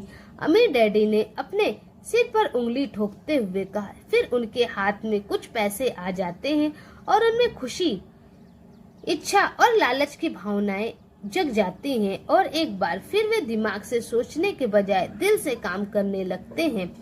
तो वे दिल से यानी अपनी भावनाओं से सोचते हैं, माइक ने कहा। बिल्कुल ठीक, अमीर डैडी ने कहा। वे इस बारे में सच नहीं बताते कि उन्हें कैसा लग रहा है। वे अपनी भावना से काम करते हैं और दिमाग से सोचने का कष्ट नहीं उठाते। उन्हें डर लगता है। वे नौकरी करने जाते हैं और आशा करते हैं कि ज्यादा पैसे आने से उनका डर दूर हो जाएगा, परंतु ऐसा नहीं होता है। वह पुराना डर उन्हें फिर से सताने लगता है। वे फिर से नौकरी करने जाते हैं और फिर आशा करते हैं कि पैसा उनके डर को कम कर देगा, परंतु ऐसा नहीं होता। डर के ही कारण वे नौकरी के जाल में फंसे रहते हैं। पैसा कमाते हैं, काम करते हैं, पैसा कमाते हैं और आशा करते हैं कि डर से उनका पीछा छूट जाएगा, परंतु हर रोज जब वे उठते हैं तो उनका पुराना डर भी उनके साथ उठता है। वही पुराना डर करोड़ों लोगों को रात भर जगाता है और उनकी रात बहुत चिंता और परेशानी में गुजरती है। इसलिए वे उठते हैं, काम पर जाते हैं और यह आशा करते हैं कि तनख्वाह के चेक से उनके दिल को कुतरने वाले इस डर को वे मौत के घाट उतार देंगे। सच बात तो यह है कि पैसा उनकी जिंदगी को चला रहा है, परंतु वे इस बारे में कभी सच नहीं बोलते हैं। पैसे ने उनकी भावनाओं पर कब्जा कर लिया है और उनकी आत्माओं पर भी। यह कहकर अमीर डैडी खामोश हो गए ताकि उनके शब्दों में छुपा संदेश हमारे अंदर चला जाए। माइक और मैंने उनकी बातें सुनी थी, परंतु हम उनका मतलब पूरी तरह नहीं समझ पाए थे। मुझे अक्सर यह हैरानी होती थी कि लोगों को ऑफिस जाने की इतनी जल्दी क्यों होती है। अपनी नौकरी में खास मजा नहीं आता और वे कभी खुश भी नहीं दिखते थे। फिर क्या वजह थी जो उन्हें जल्दी ऑफिस जाने के लिए प्रेरित करती थी? जब अमीर डैडी ने देख लिया कि हम जितना समझ सकते थे हमने उतना समझ लिया है, तो उन्होंने आगे कहा, मैं यह चाहता हूँ कि तुम लोग इस जाल से बचो। दरअसल मैं तुम्हें यही सिखाना चाहता हूँ। मेरा मकसद तुम्हें सिर्फ अमीर बनाना सिखाना नहीं है, क्योंकि अमीर बनने से समस्या नहीं सुलझेगी। अमीर बनने से समस्या नहीं सुलझेगी? मैंने आश्चर्य से पूछा। बिल्कुल नहीं, मुझे दूसरी भावना, इच्छा के बारे में अपनी बात पूरी करने दो। कुछ लोग इसे लालच कहते हैं, परंतु मैं इसे इच्छा कहना ज्यादा पसंद करता हूँ। यह बुरा नहीं है कि हम किसी बेहतर, ज्यादा सुंदर, ज्यादा सुखद या रोमांचक चीज की इच्छा रखें। लोग इच्छा की वजह से भी पैसे के लिए काम करते हैं। उन्हें सुख के लिए भी पैसे की जरूरत होती है, क्योंकि वे मानते हैं कि पैसे से सुख खरीदा जा सकता है। परंतु पैसा जो खुशी देता है वह अक्सर पल भर की होती है। उन्हें ज्यादा खुशी, ज्यादा आनंद, ज्यादा आराम, ज्यादा सुरक्षा हासिल करने के लिए और ज्यादा पैसे की जरूरत होती है। इसलिए वे काम करते रहते हैं और यह सोचते रहते हैं कि पैसा डर और लालच से परेशान उनकी आत्मा को शांत कर देगा, परंतु पैसा यह काम नहीं कर सकता। अमीर होने के बाद भी नहीं? माइक ने पूछा। हाँ, अमीर होने के बाद भी नहीं, अमीर डैडी ने कहा। दरअसल बहुत से अमीर लोग इच्छा के कारण नहीं बल्कि डर के कारण अमीर होते हैं। वे सचमुच सोचते हैं कि दौलत हो तो पैसे न होने का डर, गरीब होने का डर खत्म हो जाता है, इसलिए वे ढेर सारी दौलत जमा कर लेते हैं और तब जाकर उन्हें पता चलता है कि उनका डर और बढ़ गया। उन्हें अब इसको खोने की चिंता सताने लगती है। मैं ऐसे दोस्तों को जानता हूँ जो बहुत सा पैसा होने के बाद भी काम में जुटे रहते हैं। मैं ऐसे लोगों को भी जानता हूँ जिनके पास आज करोड़ों की दौलत है, परंतु वे आज उससे भी ज्यादा चिंतित और परेशान हैं जितने वे अपनी गरीबी के दिनों में थे। उन्हें इस बात का डर है कि वे अपनी सारी दौलत खो देंगे। अमीर बनने से पहले जो डर उन्हें सता रहे थे, वे अमीर बनने के बाद और भी बढ़ गए हैं। दरअसल उनकी आत्मा का कमजोर और जरूरतमंद हिस्सा अब और तेजी से चीख रहा है। वे अपने आलीशान बंगलों, शानदार कारों और उस ऐशो आराम की जिंदगी को नहीं खोना चाहते जो पैसे से खरीदी गई है। वे इसी चिंता में घुलते रहते हैं कि अगर वे कंगाल हो गए तो उनके दोस्त क्या कहेंगे। इसी चिंता की वजह से कई लोग तो न्यूरोटिक और कुंठित हो चुके हैं। हालांकि वे अमीर दिखते हैं और उनके पास पहले से ज्यादा पैसा है। तो क्या गरीब आदमी ज्यादा सुखी होता है? मैंने पूछा। नहीं, मेरे हिसाब से तो ऐसा नहीं होता, अमीर डैडी ने जवाब दिया। पैसे से दूर रहना भी उतना ही बड़ा पागलपन है जितना कि उसके पीछे भागना। उसी समय कस्बे का एक पागल हमारी मेज के पास से गुजरा और कूड़ेदान के पास रुककर उसमें कुछ ढूंढने लगा, जैसे उसे किसी ने समझा कर भेजा हो। चर्चा के इस मोड़ पर हम तीनों उसकी हरकतों को दिलचस्पी के साथ देख रहे थे, जबकि इससे पहले हमने उसे नजरअंदाज कर दिया होता। अमीर डैडी ने अपने पर्स में से $1 निकाला और उस पागल बूढ़े को पास आने का इशारा किया। पैसा देखते ही वह तत्काल चला आया। उसने पैसे लिए और अमीर डैडी को ढेर सी दुआएं दी और अपनी अच्छी किस्मत पर खुश होकर वह जल्दी से चला गया। इसमें और मेरे ज्यादातर कर्मचारियों में बहुत अंतर नहीं है, अमीर डैडी ने कहा। मैं ऐसे बहुत से लोगों से मिला हूँ जो कहते हैं, अरे मुझे पैसे में कोई रुचि नहीं है, फिर भी वे हर रोज 8 घंटे की नौकरी पर जाते हैं। यह तो सच्चाई को नकारना है। अगर उन्हें पैसे में रुचि नहीं है तो वे नौकरी पर क्यों जाते हैं? इस तरह का चिंतन पागलपन का चिंतन है, उस कंजूसी भरे चिंतन से भी ज्यादा पागलपन का जिसमें कोई आदमी पैसे पर कुंडली मारकर बैठ जाता है। जब मैं वहाँ अपने अमीर डैडी की बात सुन रहा था तब मेरे दिमाग में यह ख्याल आ रहा था कि मेरे गरीब डैडी 1000 बार यह कह चुके थे, मुझे पैसे में कोई रुचि नहीं है। वे ऐसा अक्सर कहा करते थे। वे खुद की असली भावनाओं को छुपाने के लिए हमेशा यह भी कहा करते थे, मैं इसलिए काम करता हूँ क्योंकि मुझे अपना काम बहुत पसंद है।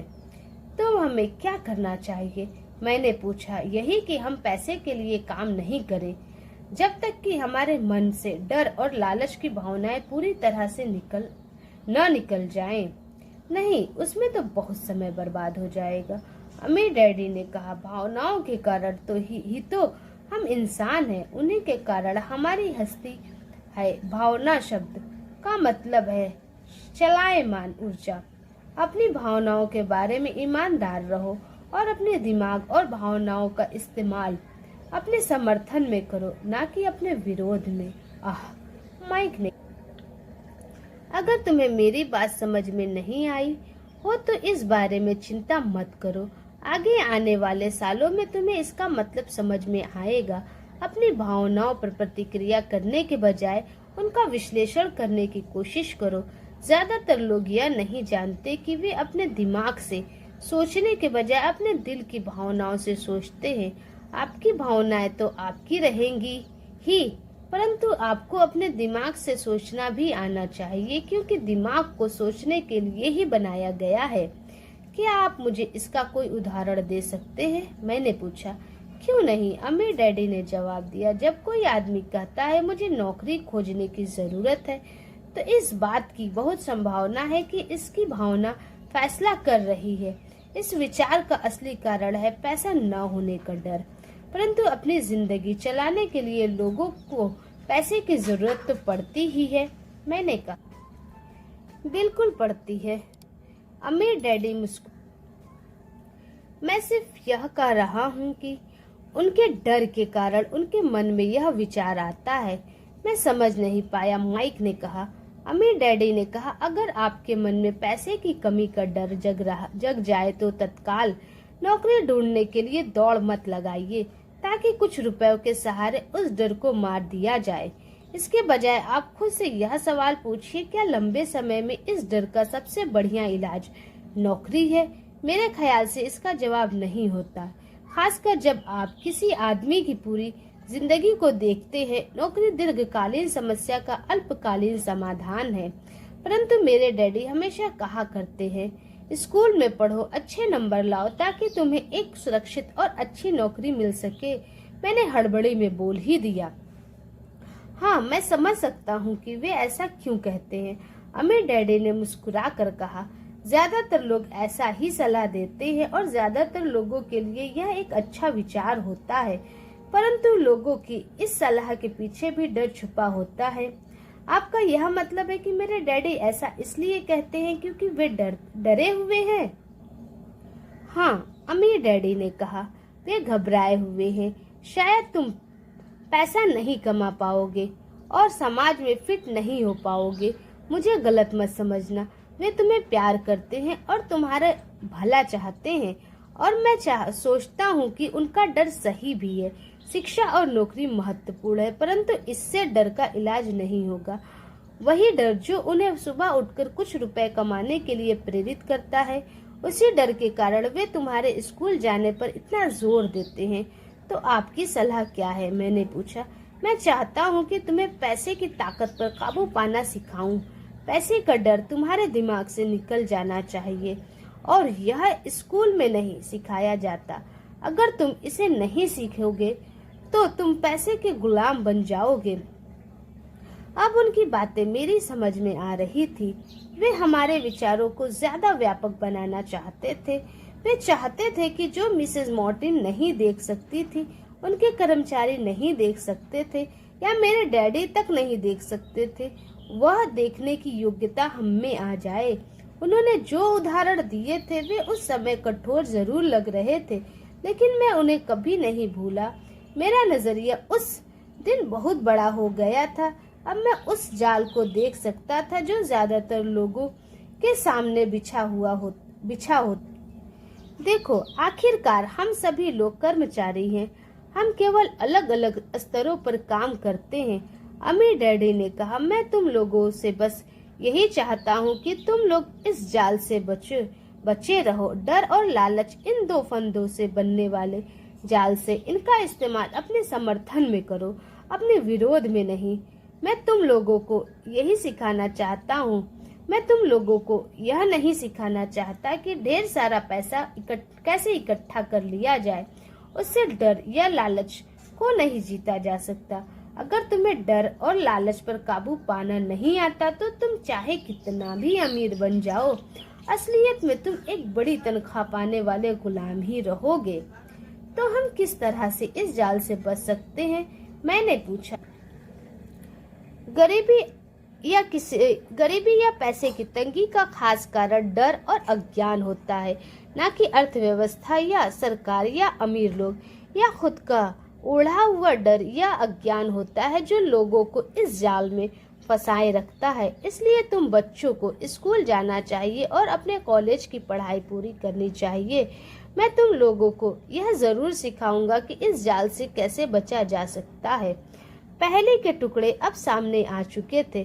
मेरे पढ़े लिखे डैडी के पास बड़ी डिग्रियां थी और एक बढ़िया करियर भी था, परंतु स्कूल ने उन्हें यह कभी नहीं सिखाया कि धन या अपने डर को किस तरह से काबू में रखा जाता है। अब मैं समझ चुका था कि मैं अपने दोनों डैडियों से अलग अलग परंतु महत्वपूर्ण बातें सीख सकता हूँ। तो आप पैसा न होने के डर के बारे में बात कर रहे थे। पैसे की इच्छा किस तरह हमारी सोच पर असर डालती है? माइक ने पूछा। तुम्हें तब कैसा महसूस हुआ था जब मैंने तुम्हारी तनख्वाह बढ़ाने का लालच दिया था? क्या तुमने यह देखा था कि तुम्हारी इच्छाएं किस तरह बढ़ रही थी? हमने अपने सिर हिलाकर हामी भरी। पर तुमने अपनी भावनाओं के सामने हार नहीं मानी और इस कारण तुम लोगों ने जल्दबाजी में काम नहीं लिया। इससे तुम्हें सोचने का वक्त मिल गया। यह सबसे महत्वपूर्ण है। हमें हमेशा डर और लालच की भावनाएं रहेंगी। इसी क्षण से तुम लोगों के लिए यह सबसे महत्वपूर्ण है कि तुम इन भावनाओं का इस्तेमाल अपने समर्थन में करो और लंबे समय तक ऐसा करो। अपनी भावनाओं को अपने दिमाग पर हावी मत होने दो और इस तरह अपने विचारों को दूषित मत होने दो। ज्यादातर लोग डर और लालच का इस्तेमाल खुद के विरोध में करते हैं। यह अज्ञान की शुरुआत होती है। डर और इच्छा की भावनाओं के कारण ही ज्यादातर लोग तनख्वाह में बढ़ोतरी और नौकरी की सुरक्षा के पीछे भागते अपनी पूरी जिंदगी निकाल देते हैं। असल में वे यह सोचते ही नहीं कि भावनाओं के आधार पर बने हुए ये विचार उन्हें किस तरह ले जा रहे हैं। यह तो वही बात हो गई जिसमें गाड़ी खींचने वाले गधे के सामने उसका मालिक गाजर लटकाए रखता है जो उसकी नाक के ठीक सामने होती है। गधे का मालिक जहां जाना चाहता है वहां जाता है, परंतु गधा तो लालच के कारण भाग रहा है। कल गधे के लिए दूसरी गाजर आ जाएगी और गधा उसका पीछा करने लगेगा। आपके कहने का मतलब यह है कि जिस समय मैंने नए बेसबॉल ग्लव्स, कैंडी और खिलौने के सपने देखना शुरू किया, उस समय मेरी हालत उस गधे की तरह हो गई थी जो गाजर के पीछे भागता है। माइक ने पूछा।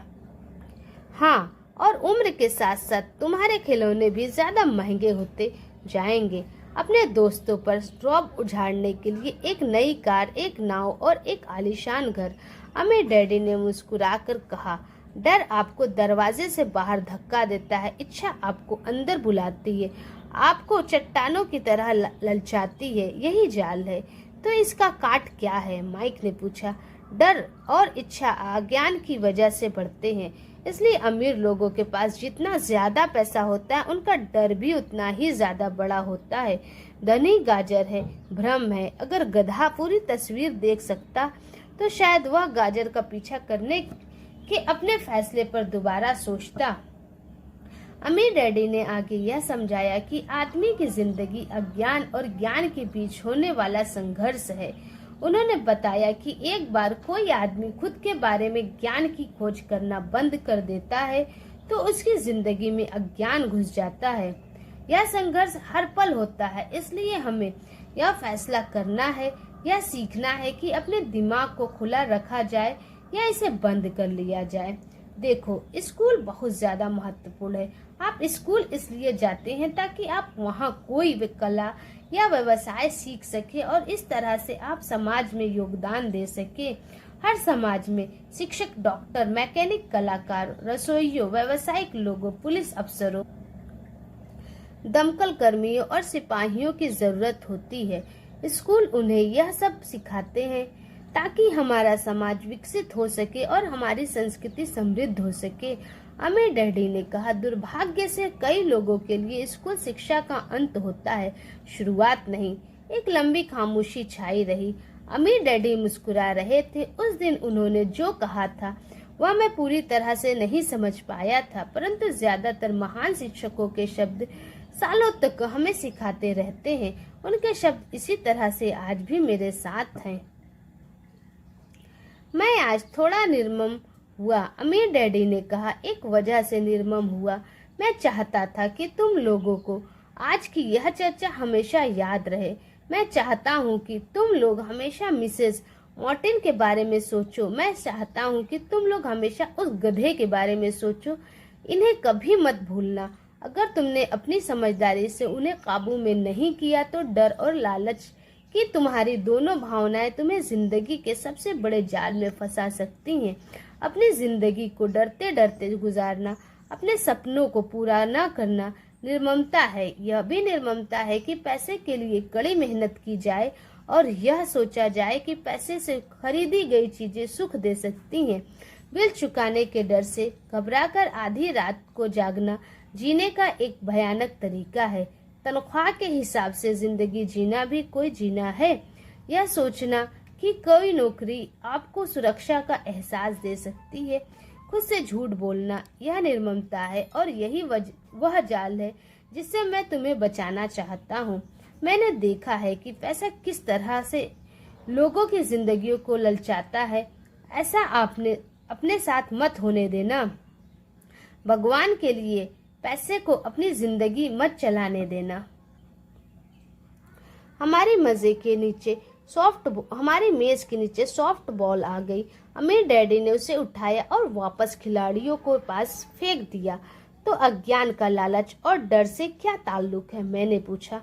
यह पैसे का अज्ञान ही है जिसकी वजह से इतना लालच और इतना डर पैदा होता है, अमीर डैडी ने कहा। मैं तुम्हें कुछ उदाहरण देता हूँ।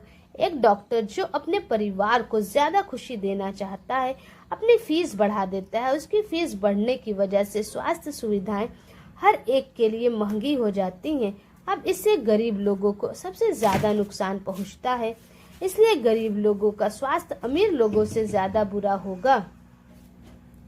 अब चूंकि डॉक्टरों ने अपनी फीस बढ़ा दी है, इसलिए वकील भी अपनी फीस बढ़ा देते हैं। चूंकि वकीलों ने अपनी फीस बढ़ा दी है, इसलिए स्कूल के टीचर भी अपनी तनख्वाह बढ़वाना चाहता है, जिसके कारण हमारा टैक्स बढ़ता है और यह सिलसिला अनंत काल तक यूं ही चलता रहता है। जल्द ही अमीर और गरीब लोगों के बीच इतना भयानक अंतर हो जाएगा कि प्रलय आ जाएगा और एक और महान सभ्यता धाराशायी हो जाएगी। महान सभ्यताएं तभी धाराशायी हुई हैं जब अमीरों और गरीबों के बीच का फासला बहुत ज्यादा हो गया है। अमेरिका भी उसी रास्ते पर चल रहा है और इससे यह साबित होता है कि इतिहास अपने आप को दोहराता है, क्योंकि हम इतिहास से कुछ नहीं सीखते। हम केवल ऐतिहासिक तारीखें और नाम रटते हैं, उनके सबक को भूल जाते हैं। क्या कीमतें नहीं बढ़नी चाहिए, मैंने पूछा। अच्छी तरह से चल रही सरकार और एक शिक्षित समाज में तो नहीं। कीमतें दरअसल कम होनी चाहिए। जाहिर है कि ऐसा केवल सिद्धांत में ही हो सकता है। कीमतें अज्ञान से पैदा हुए लालच और डर के कारण बढ़ती हैं। अगर स्कूल में धन के बारे में सिखाया जाता तो लोगों के पास ज्यादा पैसा होता और बाजार की कीमत भी कम होती, परंतु स्कूल में सिर्फ पैसे के लिए काम करना सिखाया जाता है। पैसे की ताकत का इस्तेमाल नहीं सिखाया जाता। परंतु हमारे यहाँ बिजनेस स्कूल भी है, माइक ने पूछा। क्या आप मुझे अपनी मास्टर्स डिग्री के लिए बिजनेस स्कूल जाने के लिए प्रेरित नहीं कर रहे हैं? हाँ, अमीर डैडी ने कहा। परंतु अक्सर ऐसा होता है कि बिजनेस स्कूल ऐसे कर्मचारियों को प्रशिक्षित करते हैं जो परिष्कृत बीन काउंटर्स होते हैं। ईश्वर ही मालिक है। जब कोई बीन काउंटर बिजनेस संभाल ले, वे सिर्फ संख्या को देखते हैं, लोगों को निकालते हैं और बिजनेस का गला घोंट देते हैं। मैं जानता हूँ क्योंकि मैं बीन काउंटर से काम लेता हूँ। वे सिर्फ इतना ही सोचते हैं कि लागत कैसे कम की जाए और कीमत कैसे बढ़ाई जाए, जिससे बहुत सी समस्याएं पैदा हो जाती हैं। बीन काउंटिंग भी महत्वपूर्ण है। मैं सोचता हूँ कि ज्यादा लोगों को इस बारे में जानना चाहिए, परंतु यह भी पूरी तस्वीर नहीं बताती, अमीर डैडी ने गुस्से से कहा। तो फिर क्या इसका कोई हल है, माइक ने पूछा। हाँ, अमीर डैडी ने कहा, सोचने के लिए अपनी भावनाओं का इस्तेमाल करना सीखो। अपनी भावनाओं के बहाव में आकर मत सोचो। जब तुम लोग मुफ्त में काम करने के लिए तैयार हो गए थे तो तुमने अपनी भावनाओं को काबू में रखना सीख लिया था। तभी मैं समझ गया था कि तुमसे उम्मीद की जा सकती है। जब मैंने तुम्हें ज्यादा तनख्वाह का लालच दिया तब तुमने एक बार फिर भावनाओं की बात नहीं मानी। तुम ताकतवर भावनाओं के बावजूद सोचना सीख रहे थे। यह पहला कदम था। यह कदम इतना महत्वपूर्ण क्यों है? मैंने पूछा। यह तुम अपने आप जान जाओगे।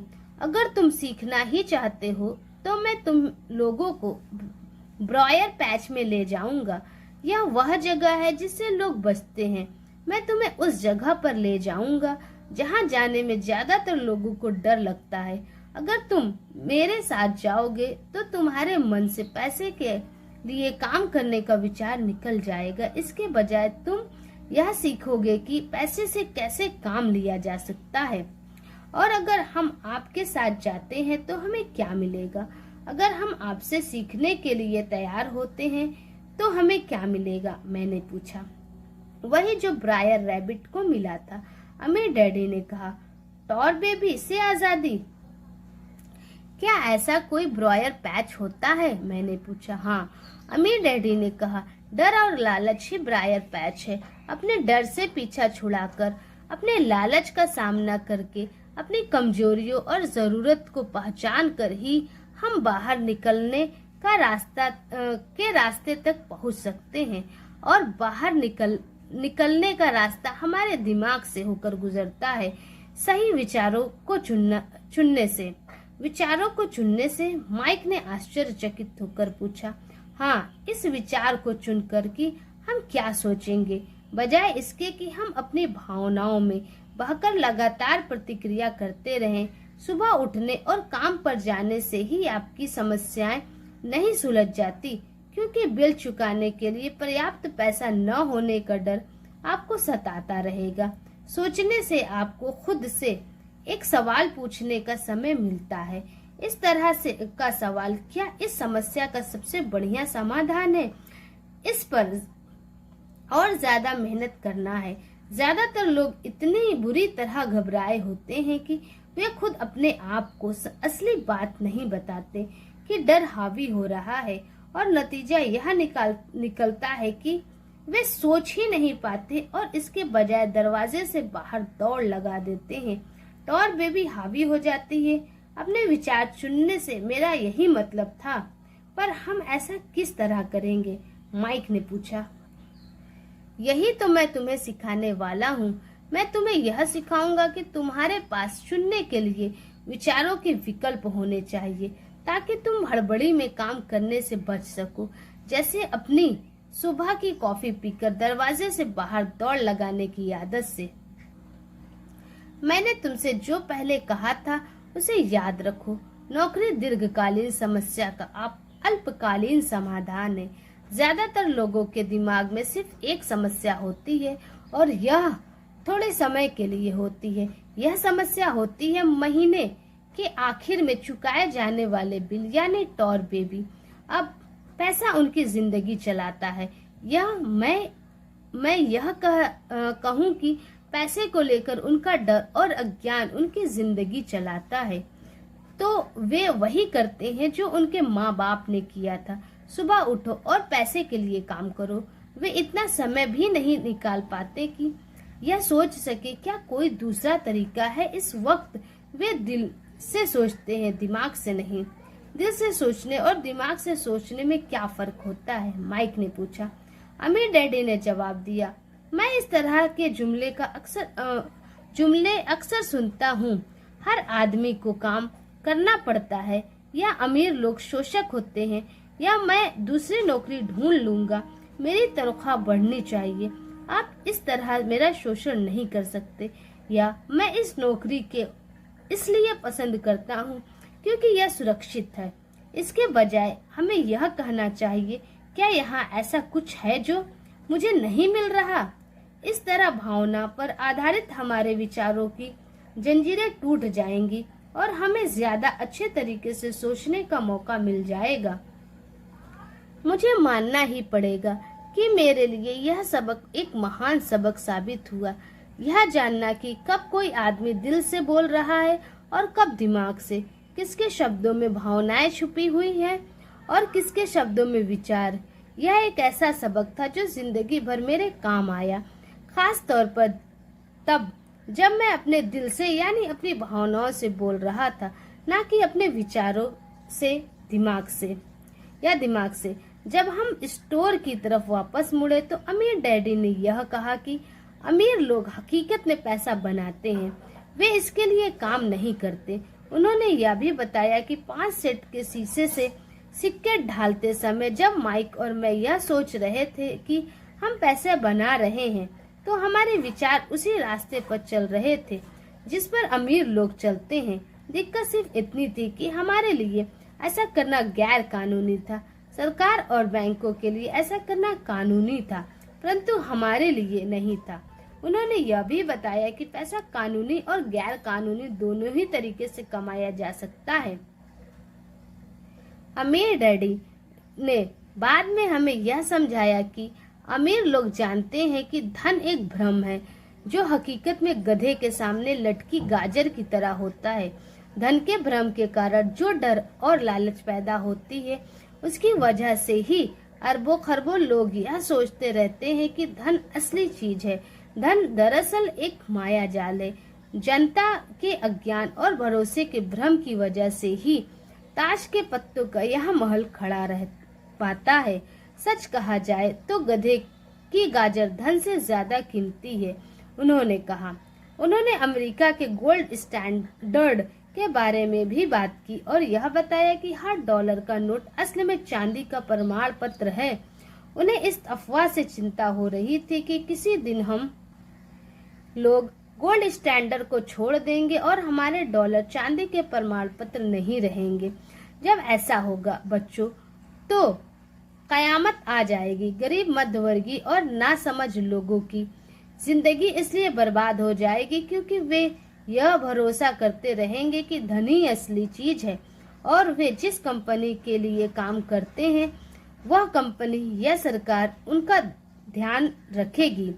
उनकी बातें उस दिन हमारी समझ में नहीं आ रही थी, परंतु सालों बाद जाकर मुझे यह समझ में आया कि यह बड़े पते की बात थी। वह देखना जो दूसरे नहीं देख पाते। जब वे अपने पिकअप ट्रक में चढ़े तो उन्होंने कहा, काम करते रहो बच्चों, पर जितनी जल्दी हो तुम तनख्वाह की जरूरत को भूल जाओगे। तुम्हारी आगे की जिंदगी उतनी ही आसान हो जाएगी। अपने दिमाग का इस्तेमाल करो, मुफ्त में काम करो और जल्द ही तुम्हारा दिमाग तुम्हें पैसा कमाने के दूसरे तरीके बता देगा।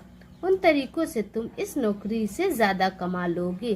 तुम ऐसी चीजें देख पाओगे जो दूसरे लोग कभी नहीं देख पाते। मौका उनकी नाक के नीचे होते हैं, फिर भी ज्यादातर लोग इन मौके को कभी नहीं देख पाते। इसका क्या कारण? इसका कारण यह है कि वे पैसे और सुरक्षा ढूंढते रहते हैं, इसलिए उन्हें यही मिलते हैं। जिस वक्त तुम एक मौका भांपने में कामयाब हो जाओगे, उसके बाद तुम जिंदगी भर मौका भांप सकते हो। जिस वक्त तुम ऐसा कर लोगे, मैं तुम लोगों को कुछ और बातें सिखाऊंगा।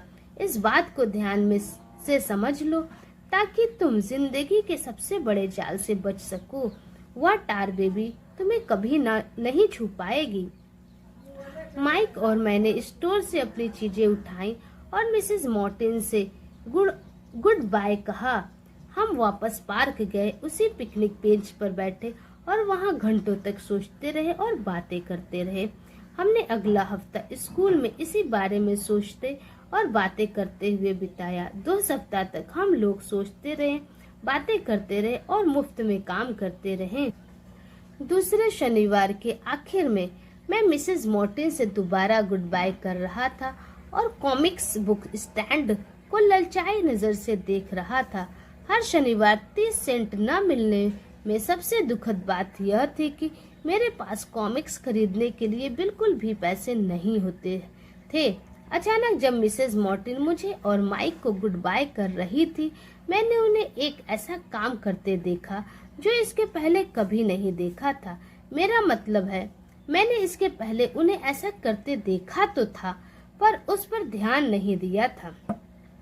मिसेस मॉर्टिन ने कॉमिक्स के पहले पेज को आधा काटा और उसे संभाल कर अपने पास रख लिया।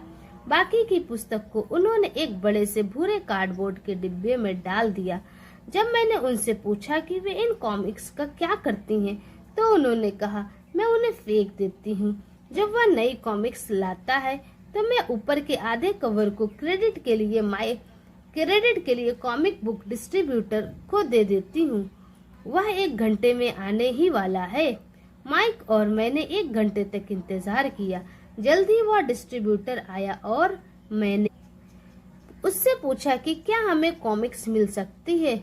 इस पर उसने जवाब दिया, आपको मिल सकती है अगर आप इस स्टोर में काम करते हैं और अगर आप यह वादा करें कि आप उन्हें दोबारा नहीं बेचेंगे।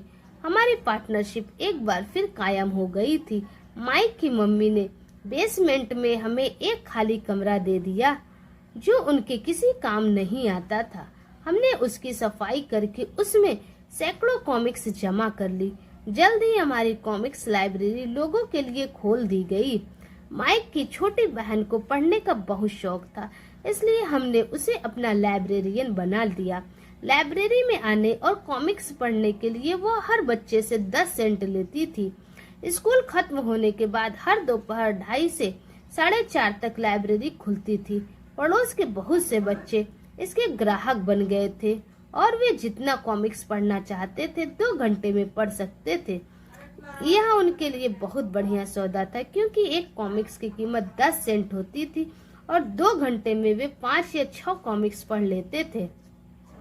माइक की बहन लौटते समय बच्चों की तलाशी लेती थी और यह देख लेती थी कि वे अपने कपड़ों में कॉमिक्स छुपाकर तो नहीं ले जा रहे हैं। वह इस बात का रिकॉर्ड भी रखती थी कि हर रोज कितने बच्चे आए, उनका नाम क्या था और उनके सुझाव क्या थे। माइक और मुझे 3 महीने तक हर हफ्ते $9.5 का औसत लाभ हुआ। हमने उसकी बहन को हर हफ्ते $1 का भुगतान किया और उसे मुफ्त में कॉमिक्स पढ़ने का फायदा भी दिया। हालांकि वह कॉमिक्स कभी कभार ही पढ़ती थी, क्योंकि वह हमेशा अपनी पढ़ाई में लगी रहती थी। माइक और मैं समझौते के मुताबिक हर शनिवार स्टोर में काम करते रहे। साथ ही हम अलग अलग दुकानों से कॉमिक्स इकट्ठी करते रहे। हमने वादे के मुताबिक कॉमिक्स नहीं बेची। जब कोई कॉमिक्स फट जाती थी तो हम उसे जला देते थे। हमने इसकी एक शाखा खोलने की भी कोशिश की, लेकिन हमें माइक की बहन की तरह मेहनती और भरोसेमंद लाइब्रेरियन नहीं मिला। बहुत कम उम्र में ही हमने यह जान लिया था कि अच्छे स्टाफ को खोजना कितना मुश्किल होता है। लाइब्रेरी खुलने के 3 महीने बाद हमारे लाइब्रेरी में एक समस्या आ गई।